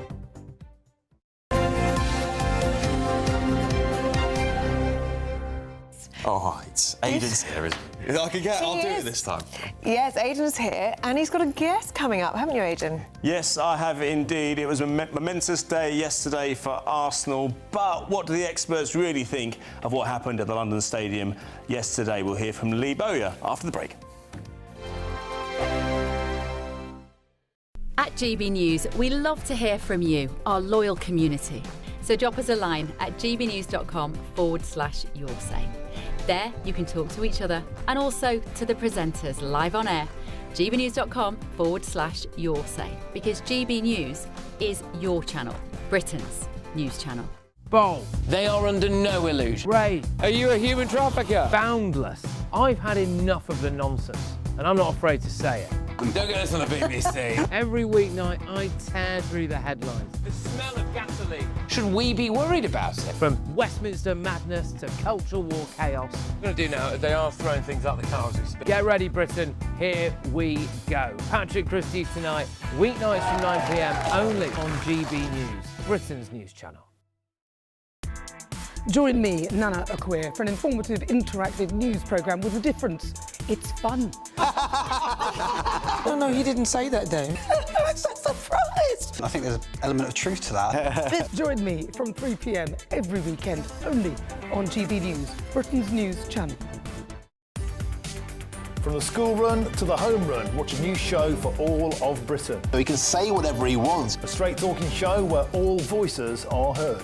And, you know, when are we going to stop talking about smashing the gangs and actually do it? With the stories that matter from every part of our country. There's a bit of a crash landing there for your Chancellor. Bold, fearless and standing up for you. That's me, Martin Daubney, 3 p.m. till 6 p.m, weekdays, here only on GB News. The People's Channel, Britain's news channel.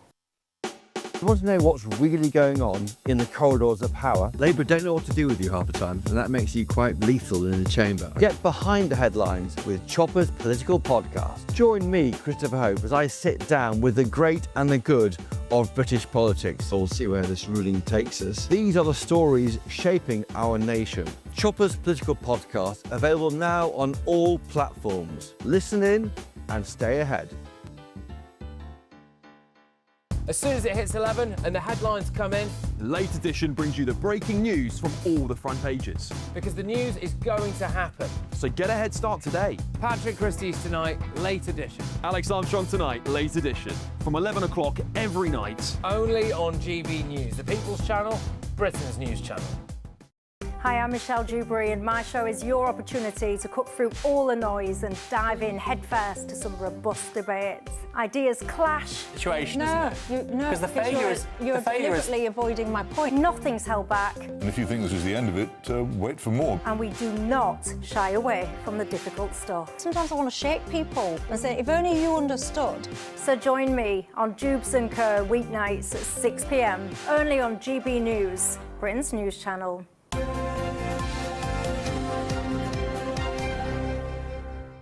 Time to go through all the latest sports. Aidan McGee's here. Aidan. Yeah, a momentous day yesterday at the London Stadium. Implications at the top of the table and at the bottom. Possibly the biggest VAR decision we've seen, you might even say the history of the game, certainly in the history of the Premier League. Is it enough, though, to hand the Gunners their first title in 22 years? I'm joined now by the former England midfielder Lee Bowyer, former West Ham midfielder and Leeds and Newcastle as well. Good morning to you, Lee. I'm going to ask you straight out, what did you make of what you saw yesterday in those last few minutes at the London Stadium? I see West Ham then starting to get on top, started to create chances, should have gone 1-0 up. But obviously the biggest talking point was the VAR decision. I can understand why the ref gave the foul, but there was also a foul that was occurring before that even got to there. I thought Declan Rice was pulling back the West Ham striker coming round the back post. So that could have been deemed a foul before that foul even occurred. So you can't just give one foul and ignore the other one. So, but I can understand why they give a foul. Was it a foul? Yes. Was it soft? Yes. But it was a massive decision for Arsenal anyway, and for West Ham. And as a manager, how would you have reacted afterwards? Because knowing as I do, I don't think you'd have stayed in your box very long, because Nuno was, he was quite sanguine about it afterwards. He was quite calm, wasn't he? Yeah, because you can't change it. You can't change what's happened. The ref ain't going to go back on 10 minutes into the game and then change it and maybe give West Ham a penalty instead of giving Arsenal a foul. So there's nothing to be changed. If he does say what he really thinks, then he'd probably get in trouble, get fined. So, yeah, but I like to think that they should have looked at both sides and not just focused on that one incident, because there was another incident that had happened just beforehand. So yeah, he done well, I think, the manager, to stay calm. Looking at tonight, then, your other former club, one of your other former clubs, Leeds, is in action at Tottenham. That has implications for the bottom of the table as well. Leeds are safe. What hope can you offer West Ham fans tonight? They're professionals. They're professional athletes, and they want to win every game. I just use one player as an example who's had an outstanding season, is Calvert-Lewin. And he's fighting to get into the England squad to go to the World Cup. So he ain't just going to put his flip-flops on thinking, yeah, that's it, we're done now, I'm going on holiday. And the fans won't allow that to happen. Like the fans that will be travelling down to Tottenham today to go and watch a good performance, and they're all professionals and they'll give everything until the last minute, you know. So I've no doubt that they will push hard today. Just whether they were safe or not, nothing's going to change, I don't think. They're still going to fight for 3 points. And just finally, while I've got you, Leeds, Millwall in action tonight against Hull in the playoff semi-finals. You've been involved in playoffs before as a player and a manager with Charlton, of course. How do you see Millwall getting on tonight? Can they get the job done? Because Hull are going to be a tough nut, aren't they? Yeah, Hull are going to be tough, but I think Millwall will have too much at home with the home support as well. So I did watch Hull a few weeks back against Charlton away from home, and they wasn't the same side as their home side. So, yeah, I can see Millwall scraping through this. It'll be tight. All the games are going to be tight in them playoffs. They always are. So, but I can see Millwall just scraping through tonight, maybe by a goal. Lee, fantastic to see you this morning. Thanks very much indeed for joining us on GB News. We hope you enjoy the games tonight, whichever one you choose to watch.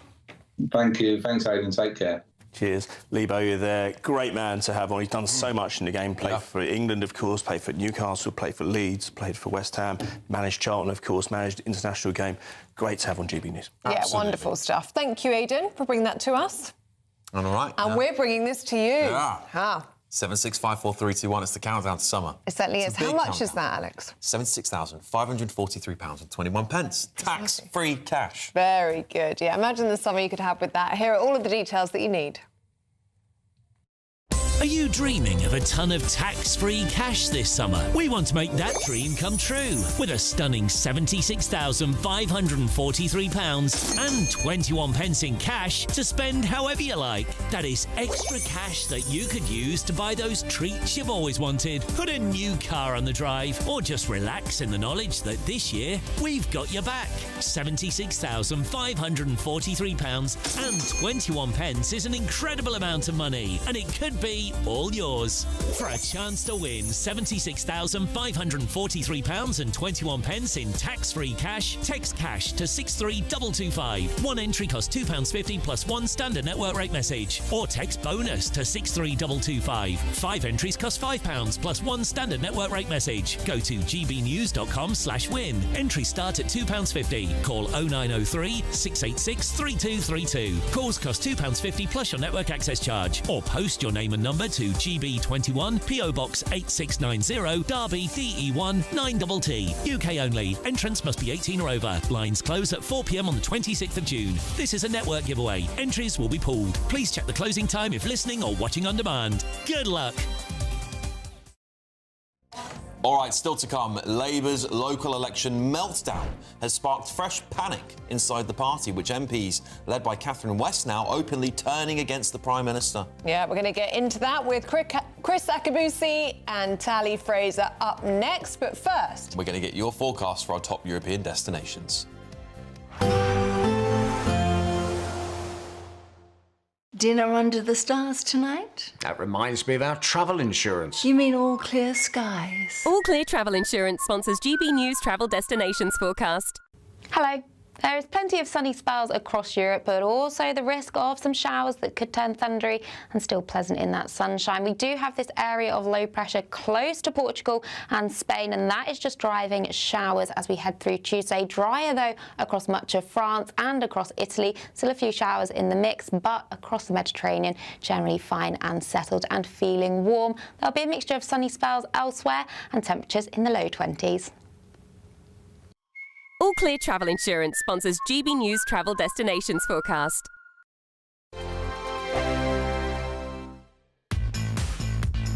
5 hosts, 5 opinions, 5 fearless debates, 5 unfiltered takes on the day's news. 5 reasons not to be anywhere else on Saturday night. This is the Saturday 5. You got me. You got me good there. Britain's biggest Saturday night TV show. It's not a bad brand. Yeah. Uncensored. Very, very racist tonight on the unpredictable. What does she say? Can you translate it for us? And always entertaining. And how can a country go from being led by William Wallace Saturday nights from 6 p.m. only on GB News. The People's Channel. Britain's news channel. You're going to want to stay tuned, trust me. This is GB News, Britain's news channel. Morris dancing, a centuries-old English tradition passed down through the generations. Decked in bells, ribbons and creative costumes, Morris dancers leap and twirl to the beat. During the May Bank holiday, the folk dancing is performed in towns and villages across the country. At Poole Village Hall in West Yorkshire, the Great Yorkshire Morris team are practising their steps. It's part of the thread of our culture. When I started in 1976, there were only about 3 Morris teams in the whole of Yorkshire. And we went to a village, the general reaction then was, oh, look at these funny men who were there. We want to keep the traditions alive. We enjoy the practice as much as dancing out. We do collect money and we've got to pay our expenses for the practice hall, but any of the surplus money goes to charities. Once rooted in ancient fertility rites, Morris dancing now brings people together in music, movement and community.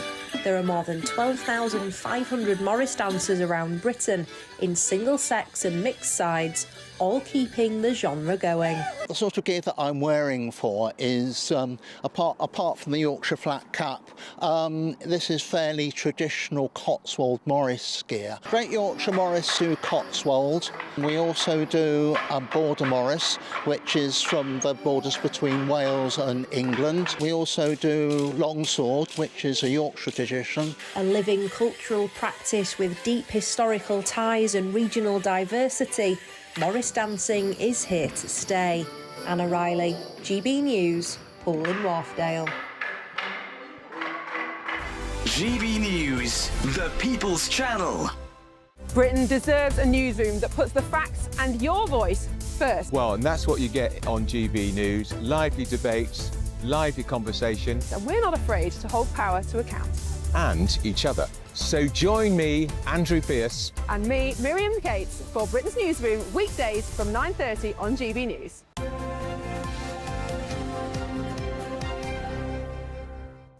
Welcome back. It's 8:47. We're going through the papers this morning with Olympian Chris Akabusi and Tally Fraser, assistant editor at Conservative Home. Morning, you two. Morning. Just to say, this make-or-break speech from the Prime Minister is going to be delivered at 10 o'clock this morning. It'll be live on GB News. We'll have expert analysis afterwards as well, so do not miss a thing. Tally and Chris, is it going to be his last speech? Do you think it could be a resignation speech from the Prime Minister today? Based on what's been trailed so far, I would be completely gobsmacked if at 10 a.m. we're going to see the Prime Minister resign. But there's no doubt that this is a difficult 24 hours for him. Chris? Yeah, well, it's going to depend upon the substance of the speech because he's not the best orator that I've seen.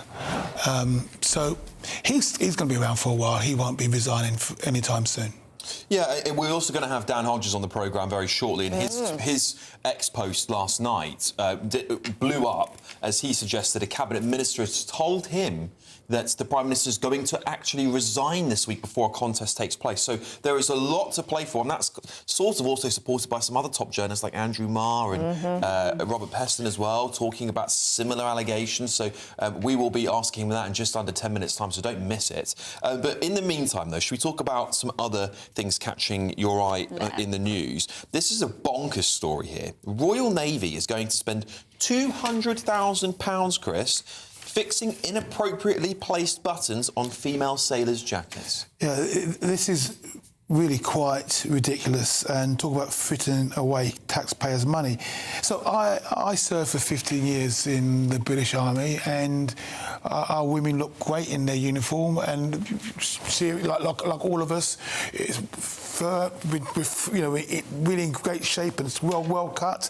But apparently, I didn't realise this, but the Royal Navy's #1 jacket buttons are sewn in a particular manner that might inference something about a lady's anatomy. Now, I'm trying to be delicate. I know. I think Chris is trying to avoid saying that where the two buttons are placed are now sort of being deemed inappropriate for a woman to wear. When I first read it, I thought, OK, maybe it does look bizarre. And then I went and looked back at some photos, and the Times was using a photo of Princess Anne in this exact jacket, the old-style #1 jacket. She looks great. Absolutely. It's perfectly smart. So to be spending, 200 grand on fixing these buttons at a time when military chiefs are looking to make savings. Is that a waste of money? Interesting choice. Big time. And as a military person, you're proud of your #1 suit. When you wear it, it's a big occasion. And to think that it's been made to sully it, it's ridiculous to me. Is it to make a fair argument, perhaps, devil's advocate? Is it, if it is inappropriate and some women feel uncomfortable in it, is it the right thing to do? Well, I think I was reading that some female sailors are actually really frustrated by this decision because, like Chris said, they're really proud of the uniform that they have been wearing for so long. And a lot of these women have actually spent their own money on these uniforms that to now sort of, sully them and make it seem another way, when honestly, they look marvellous. They look so smart and exactly what you'd want our Royal Navy to look like. You'd have to be quite perverse, I think, to actually see what they're suggesting. Yeah, I think they do good. So it's not one of those things where maybe 1 or 2 people have complained and then the whole thing's had to go up and it's in just the air. spiralled into something that's not needed. Chris, let's have a look at this hantavirus cruise ship, shall we? And we've had 22 British passengers taken off that ship and brought back to Britain. What's going on? Well, so I saw the powers diving into an island and all seemed very dramatic, and hazmat suits and chartered flights and quarantines and lists of 3 people died and 11 are ill, and all of a sudden it gives me the collywobbles. COVID all over again, but then the World Health Organization is telling us, no, it's not transmittable, that's not that bad, don't worry, the chance of it being transmitted are slim, are low. And I just, this constant poking at this virus challenge that we've had. I've never known anything like it, obviously, since COVID, and it just worries me. It just concerns me that we keep on chipping away at what I think is a reset in 2030. Interesting. What do you think, Tali? Well, obviously the World Health Organization is basically telling people, please do remain calm, because this does seem, so far, very contained. I mean, obviously very sad about the people who've lost their lives from it, but in the grand scheme it does seem quite contained. So I think I don't want us to become sort of a nation of panickers where as soon as a virus sort of breaks out we think we're going back to COVID times, when actually it seems like it's being handled very well. Hopefully that continues and people will emerge. The people in Tenerife though, they did get quite apoplectic because they didn't allow the ship to be docked at Tenerife, and Tenerife... They didn't want it there, did they? No. So Spain overruled that decision. Right, yes, but you can see how quickly the general public can get very, very nervous. Yeah, I don't blame them. Well, it brings them right back to 2020, doesn't it? That's what they fear. But the Spanish Health Secretary was very clear to say this is nothing like COVID, don't worry about it, we've got it under control. And to be fair, there was media on the ground there saying it was so controlled. Yeah, I think the handling seems fairly seamless so far. So long may that continue. We don't want the world to panic every time there's... Yeah. And these 22 British passengers, well, now patients, I guess you'd call them, in the Wirral, and they're at a special hospital there, and they'll be there for, I believe, the 6-week incubation period. That's right. Well, look, coming up, we're going to bring you all the analysis, of course, from what's going on in Downing Street. Stay tuned.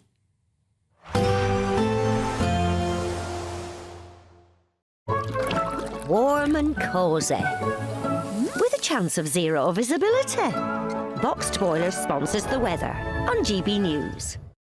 Good morning. Welcome to your GB News weather update from the Met Office. Looking at the week ahead, it is going to be feeling cool for the time of year. We do have sunny spells today and then more in the way of showers as we head midweek. We have an area of low pressure out there today, though, and this cold front is bringing outbreaks of rain across Wales, the Midlands, the southeast of England, and continuing to break up as it pushes its way southwards. To the north of that, though, plenty of sunny spells across Northern Ireland, much of Scotland, Northern England, and eventually into Wales. It is feeling cool though for the time of year, and with this northerly wind along eastern coast, it's going to be feeling particularly cool here.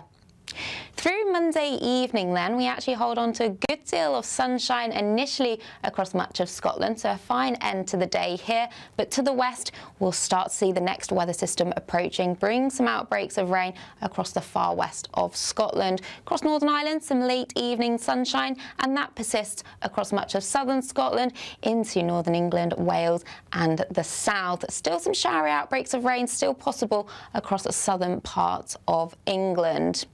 So through Monday evening, we have the next weather front approaching across Scotland and Northern Ireland. So cloud thickening here, some showery outbreaks of rain. Ahead of that, though, we hold on to the clearest skies across the southwest of England into East Anglia and the southeast. So here is going to be another chilly night to come. Temperatures falling away. We could see a touch of frost, but milder now across Scotland and Northern Ireland as we start Tuesday morning, given the amount of cloud cover. So a bright but chilly start across the southeast. That cloud will start building as we head into the afternoon with showery outbreaks of rain again across Wales and the Midlands. Behind that, it is a case of sunny spells and frequent showers, but for all of us, still rather cool, but hopefully in the sunshine up to 17 degrees. Warm and cosy, with a chance of zero visibility. Boxed Boilers sponsors the weather on GB News.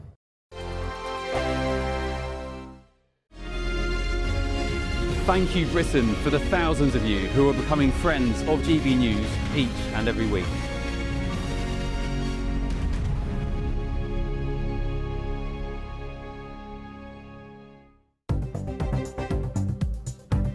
This is the latest AI travel news from gbnews.com. Expect disruptions. In Kirklees, the M62 eastbound exit at junction 26 has lane closures for barrier repairs. The M65 eastbound exit at junction 5 in Blackburn with Darwen is entirely closed for repairs. In Leicestershire, one lane is closed on the M1 northbound at junction 20 for roadworks. In Solihull, two lanes are blocked on the M42 northbound between junctions 5A and 6 for maintenance. In Warwickshire, M40 northbound has two lanes shut between junctions 10 and 12. For more travel news, go to gbnews.com. Are you dreaming of a ton of tax-free cash this summer? We want to make that dream come true with a stunning £76,543 and 21 pence in cash to spend however you like. Put a new car on the drive or just relax in the knowledge that this year we've got your back. For a chance to win, text cash to 63225. One entry costs £2.50 plus one standard network rate message. Or text bonus to 63225. 5 entries cost £5 plus one standard network rate message. Go to gbnews.com/win. Entries start at £2.50. Call 0903 686 3232. Calls cost £2.50 plus your network access charge. Or post your name and number to GB21 PO Box 8690 Derby DE1 9TT. UK only. Entrance must be 18 or over. Lines close at 4 p.m. on the 26th of June. This is a network giveaway. Entries will be pooled. Please check the closing time if listening or watching on demand. Good luck. From the school run to the home run, watch a new show for all of Britain. He can say whatever he wants. A straight-talking show where all voices are heard. And, you know, when are we going to stop talking about smashing the gangs and actually do it? With the stories that matter from every part of our country. There's a bit of a crash landing there for your Chancellor. Bold, fearless and standing up for you. That's me, Martin Daubney, 3 p.m. till 6 p.m, weekdays, here only on GB News. The People's Channel, Britain's news channel. Bold. They are under no illusion. Ray. Are you a human trafficker? Boundless. I've had enough of the nonsense, and I'm not afraid to say it. Don't get this on the BBC. Every weeknight, I tear through the headlines. The smell of gasoline. Should we be worried about it? From Westminster madness to cultural war chaos. What I'm going to do now is they are throwing things out the car as we speak. Get ready, Britain. Here we go. Patrick Christie tonight, weeknights from 9 p.m, only on GB News, Britain's news channel.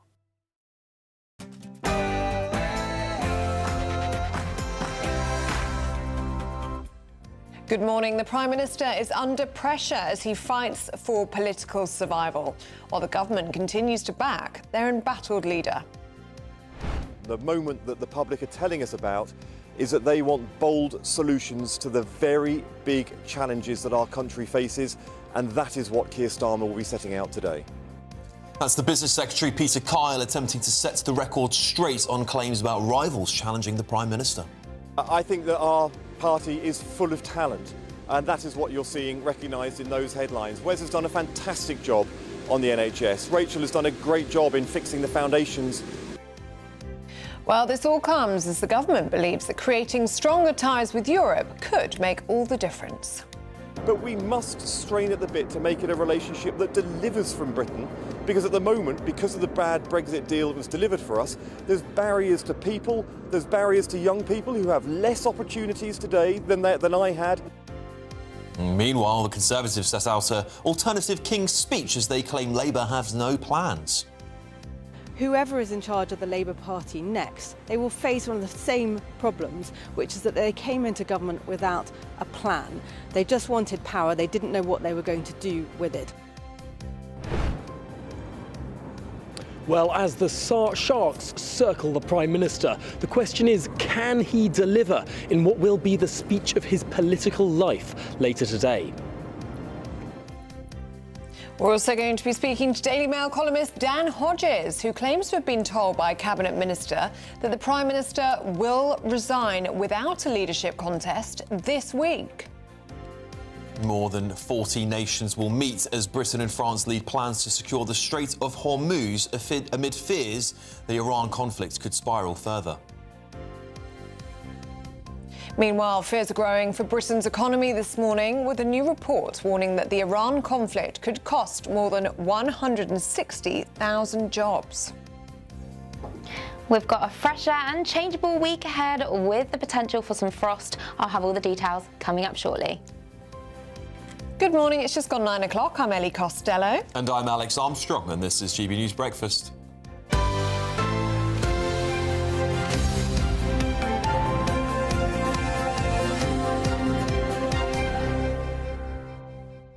Today's the day, isn't it?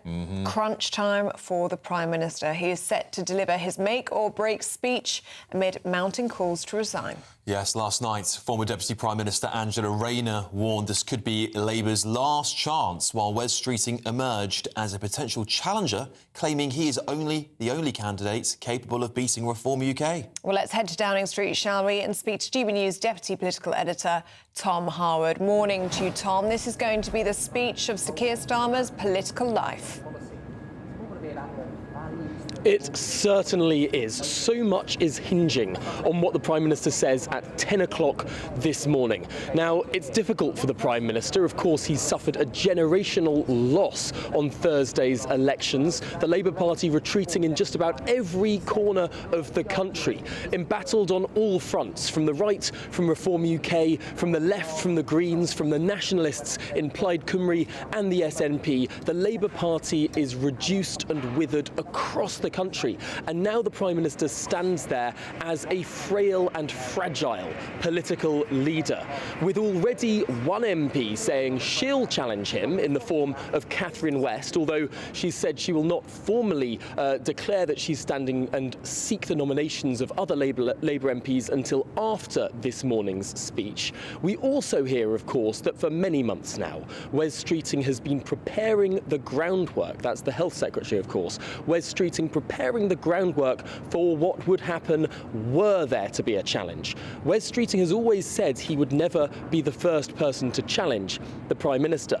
But there's always been that underlying implication that were there a challenge, were there a contest underway, exactly the sort of contest that could be triggered by Catherine West, well then could Wes Streeting jump into the fold? Today could turn incredibly perilous for the Prime Minister if indeed we see a cabinet resignation later on. I'm not saying that's likely, but that is possible. And if there is indeed a cabinet resignation, if this speech does not land in the pitch-perfect way it has to, well then it could be the most perilous day in this Prime Minister's premiership. And indeed, it could see the beginning of the end of Keir Starmer. The Prime Minister is going to make that speech very shortly in the next hour. As part of that, the 4 words seems to be that he is going to say that this defining moment for this government will be getting closer and being at the heart of Europe. It begs the question many people and many members of our audience are asking, is he listening to the British public, who, of course, in areas up and down the country that voted for Brexit, rejected the Labour Party in the local elections?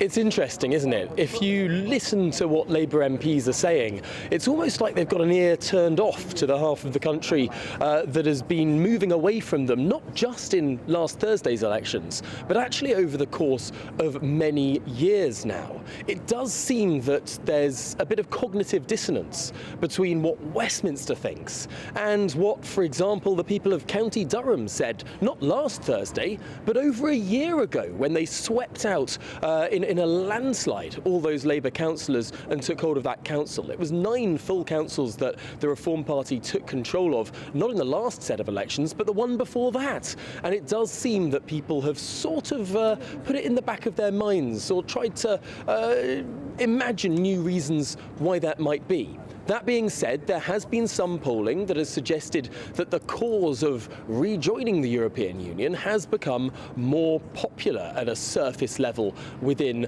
the British public. Now, how deep that goes is a question that is worth asking. It's something that the Labour Party clearly wants to explore, but even so, it's a difficult cause for the Labour Party to advance. Why? Because they say they're going to be sticking within their manifesto commitments to not rejoin the single market or the customs union. So it might be that they go almost right up to Europe, as close as they possibly can, and annoy all the people who voted for Reform UK, meanwhile not doing enough for all the people who voted for the Greens, because they won't go as far as breaching those manifesto commitments. It's a catch-22. It really is. Tom Harwood there at Downing Street for us. Thank you so much. We're now joined by columnist for The Mail on Sunday, Dan Hodges. Thank you very much for joining us this morning, Dan. Your tweets last night sent X into meltdown, where you have, of course, posted that you've spoken to a cabinet minister or a source close to a cabinet minister who claims that the Prime Minister may indeed actually resign before a leadership contest is triggered. Do you think that is likely today? No, I don't think it's likely to. I don't think it's likely today. But I do think the pressure is now reached such a level that at some point this week, Keir Starmer will have to make some sort of statement about his future. I think if you had to ask me, I would guess it would be something along the lines of some form of orderly transition, probably running into a timetable up to Labour Party conference. But I think it seems pretty obvious now that the pressure for him to go has reached such a crescendo that at some point this week, as I say, he's going to have to announce he's standing down in some form. In terms of potential challenges, Dan, we know that Wes Streeting is preparing his case for leadership. Angela Rayner, of course, still got that outstanding HMRC investigation. Andy Burnham, is he out in the cold? Did he miss his chance? Because what we're hearing is that there's plans for him to find a safe Labour seat. Or does a safe Labour seat exist anymore? I think in relation to Andy Burnham, there is such a thing as a safe Labour seat. I mean, I was speaking to his allies over the weekend and indeed wrote on Sunday. I mean, he has identified a seat. He has got a seat lined up, and that will form part of the choreography that we will see over the next sort of 24 to 48 hours. Obviously, we're all hyping up Keir Starmer's make or break speech. The reality is, it's actually one of the least significant speeches of his prime ministerial career, because nobody in the Labour Party is really that interested in what he's going to say. They're paying lip service to it. But what you will see, I suspect, is he will deliver the speech, it will fall flat, and then in the coming hours, we will then see people starting to move. And what you'll see from the Andy Burnham camp at some point, as I say, over the next couple of days, is they will announce he does want to return. He does have a seat lined up. I suspect he will name the seat. At the moment, it's a very much closely guarded secret. And at that point, Keir Starmer will be challenged to allow him, Andy Burnham, to return to Parliament. Now, we've already had developments on this morning. Peter Kyle, one of sort of Keir Starmer's key outriders, has been doing the media round, basically sticking two fingers up to Angela Rayner and those other members of the Parliamentary Labour Party who want Andy Burnham to come back and saying, look, we're not going to let him. He had his chance. He blew it. So what you will then see is I think that then there will be a crunch point. At that moment, Keir Starmer will be challenged to publicly declare he will let Andy Burnham come back to Westminster. All the evidence is at the moment he will reject that. And at that point, I think that will be the trigger potentially be the trigger for cabinet ministers to move. Now, obviously, that has been the plan for some time. That was certainly the plan last week when we first started on Friday, when we saw the first calls coming out for Starmer to step down. But obviously now events are kind of spiralling out of control. Events are now running ahead of this. So there is also the question of whether before that we will get to a situation where more than 80 Labour MPs have said they want Keir Starmer to go. I suspect we will, if not today, then sometime over the next 24 hours. And Dan, Wes Streeting seems primed to go. There's lots of splashes about him today, particularly on the front page of The Telegraph, where he's basically said he's outlined his plan to the Prime Minister to take over from him if there were to be a leadership contest triggered. Now, in my analysis of the situation, Dan, tell me if you agree, is that if Wes doesn't go this week, he's actually going to have to face a challenge from the left, which, of course, will inevitably defeat him when it comes to Labour Party members. Well, I think the political reality is Wes will, when he runs, will face a challenge from the left anyway. I mean, there will be somebody to the left of Wes Streeting, although Wes Streeting is a slightly more nuanced politician than the sort of the stereotypical Blairite that his enemies paint him out to be. But the reality is he will face a challenge from the left. The issue, what Wes Streeting's allies are saying is, firstly, they're pointing to the local election results in Redbridge, where with Wes Streeting's very high-profile support, Labour managed to buck the trend and actually did well. They'll point to Wes Streeting's record on the NHS, which Labour ministers constantly point to as one of the government's few successes. And also, crucially, Wes Streeting is actually popular himself amongst Labour activists, particularly Labour activists in London, which form a significant proportion of the Labour Party membership. So he's aware he's going to have to face a challenge. The question is who would the challenger be? The two people, because if there's a contest whilst Andy Burnham is still out of Westminster, then at the moment on the left there seem to be only two names in the frame. One is Angela Rayner, and frankly her star has been on the wane over the last few weeks.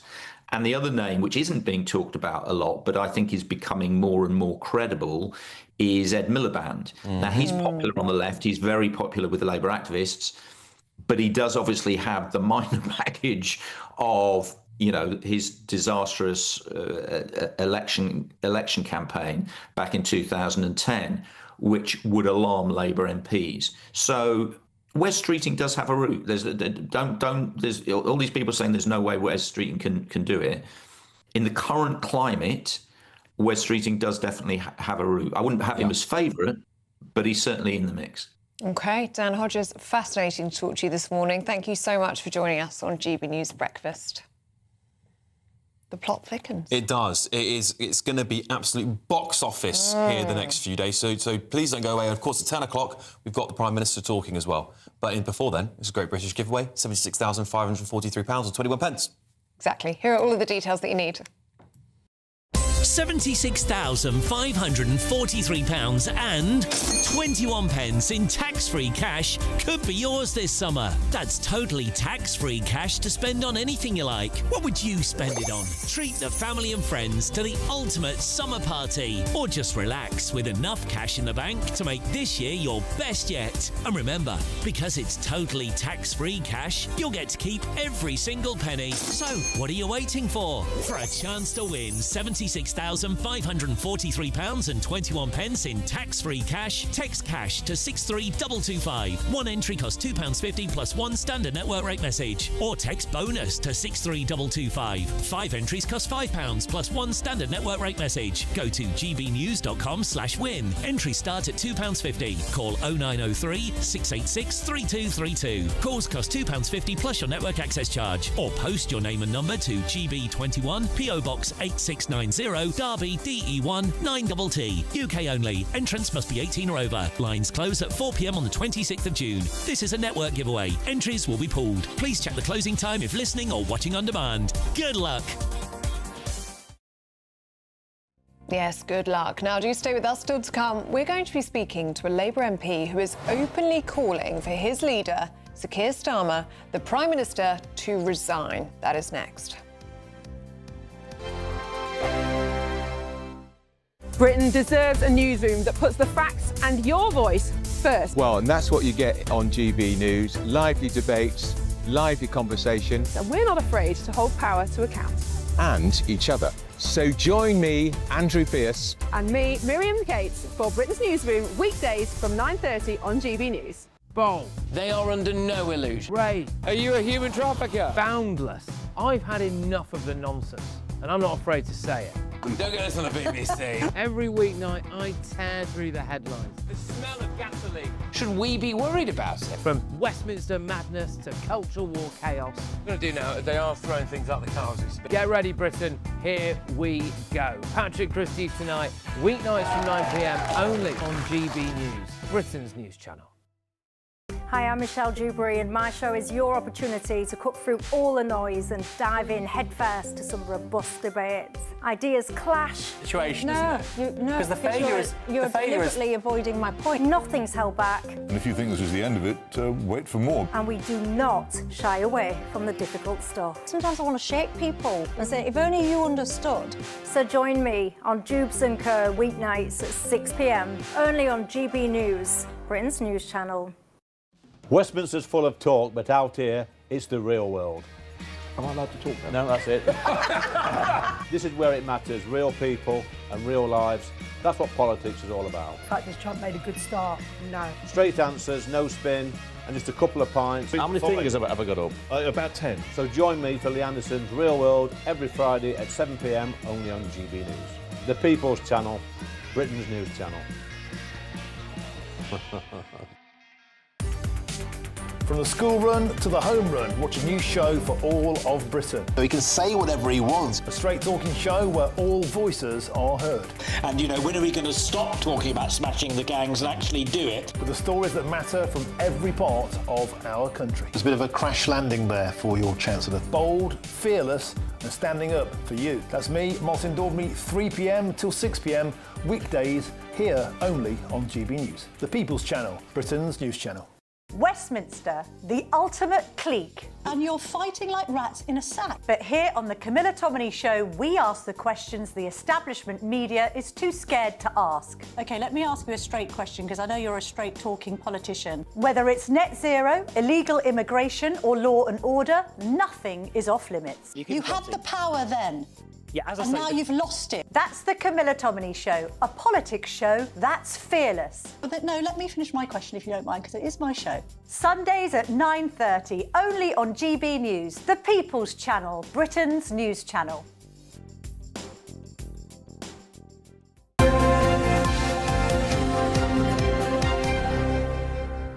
Welcome back to Breakfast. Only one story in town today, as the Prime Minister is set to deliver a speech today in his bid for survival. Of course, following those abysmal local election results last Thursday. Yeah, indeed. It comes, of course, as former Deputy Prime Minister Angela Rayner warns this could be Labour's last chance. And Health Secretary Wes Streeting prepares to throw his hat in the ring to become the next Prime Minister. Well, earlier, the Business Secretary, Peter Kyle, set the record straight.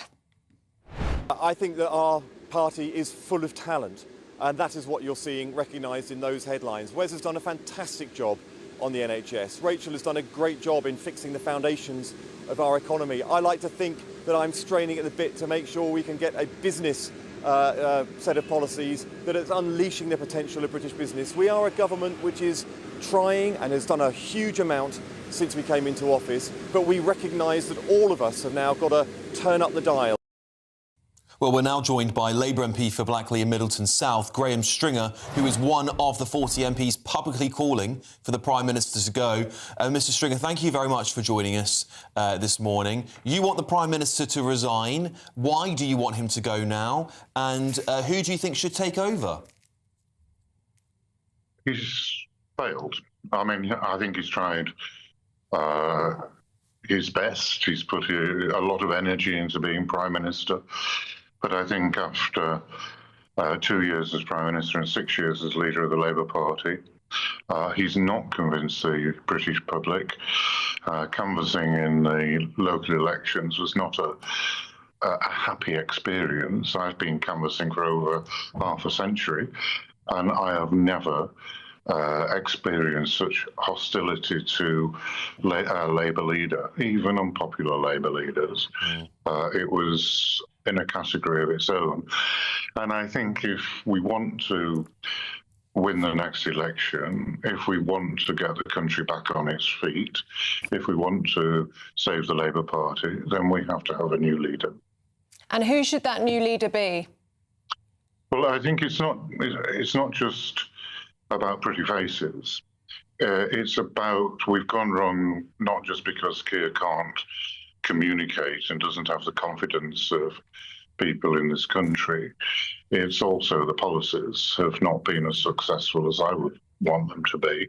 So I think we need a debate from those people who would like to lead the Labour Party and the country to say what they would do to turn it around in policies.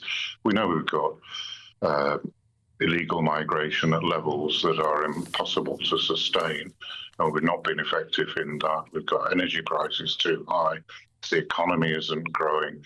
The health service isn't improving as quickly as possible. We want somebody who can say what their analysis of the situation is and how they will improve it.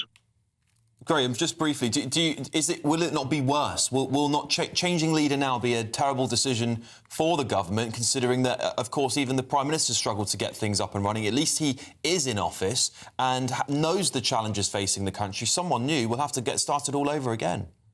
Well, presumably it will be somebody, well, it will be somebody, I guess, who's an MP at the present time. And they will have an understanding of it and where we've gone wrong. The Prime Minister has been saying there will be chaos if there is a change of leader. We've got chaos at the moment. We've got uncertainty. You just have to look at the markets and the electorate. They don't believe what's happening now is anything other than chaos. We have to stabilise that with a new leader. And so you wouldn't like to see Andy Burnham come back to Westminster then, no? No. Andy says he wants to fight reform, but if he was to leave his position as Mayor of Greater Manchester, one, he's not guaranteed to be elected. If you look at the if you look at the results in the local elections, constituency by constituency, but he would also leave the door open to Reform or another political party to take over in Greater Manchester. I want to keep working with Andy as Mayor of Manchester, not potentially a Reform there. There you go. Thank you so much for joining us this morning. Graham Stringer, Labour MP, who obviously wants Keir Starmer to go. Graham, thank you so much for giving us your time this morning. Really appreciate it. Thank you. And fascinating, he wants Andy Burnham to stay in position. It's such a big risk for the Labour Party if Andy Burnham does jump ship. There's no guarantee. I think for certain they'd lose the mayoralty. And there's no guarantee there's any such thing as a safe seat now. He could lose that safe seat to Reform, or the Greens. Wouldn't Nigel Farage be popping champagne bottles if they take the mayoralty and defeat Andy Burnham, even if the Greens took it? The Labour Party lost a lot of votes last week in Greater Manchester. 25 seats they lost. That's a lot. They're on the decline there. So, of course, the Prime Minister starts his big reset today, but all the noises we're hearing are absolutely extraordinary. I mean, the big story is that Labour voters have switched directly to Reform, and yet the government's response is to lean into the EU and all sorts of other, bringing back Blairite figures, where they should be looking at how do we become more hardline on immigration, those kind of things. Extraordinary misjudgment. How quickly before he tells us he's working class and his father is the tool maker. Well, probably Just on our show. Here's your... Expect warm spells, with the odd rude interruption. Box Boiler sponsors the weather on GB News. Good morning. Welcome to your GB News weather update from the Met Office. Looking at the week ahead, it is going to be feeling cool for the time of year. We do have sunny spells today and then more in the way of showers as we head midweek. We have an area of low pressure out there today though, and this cold front is bringing outbreaks of rain across Wales, the Midlands, the southeast of England, and continuing to break up as it pushes its way southwards. To the north of that though, plenty of sunny spells across Northern Ireland, much of Scotland, Northern England, and eventually into Wales. It is feeling cool though for the time of year, and with this northerly wind along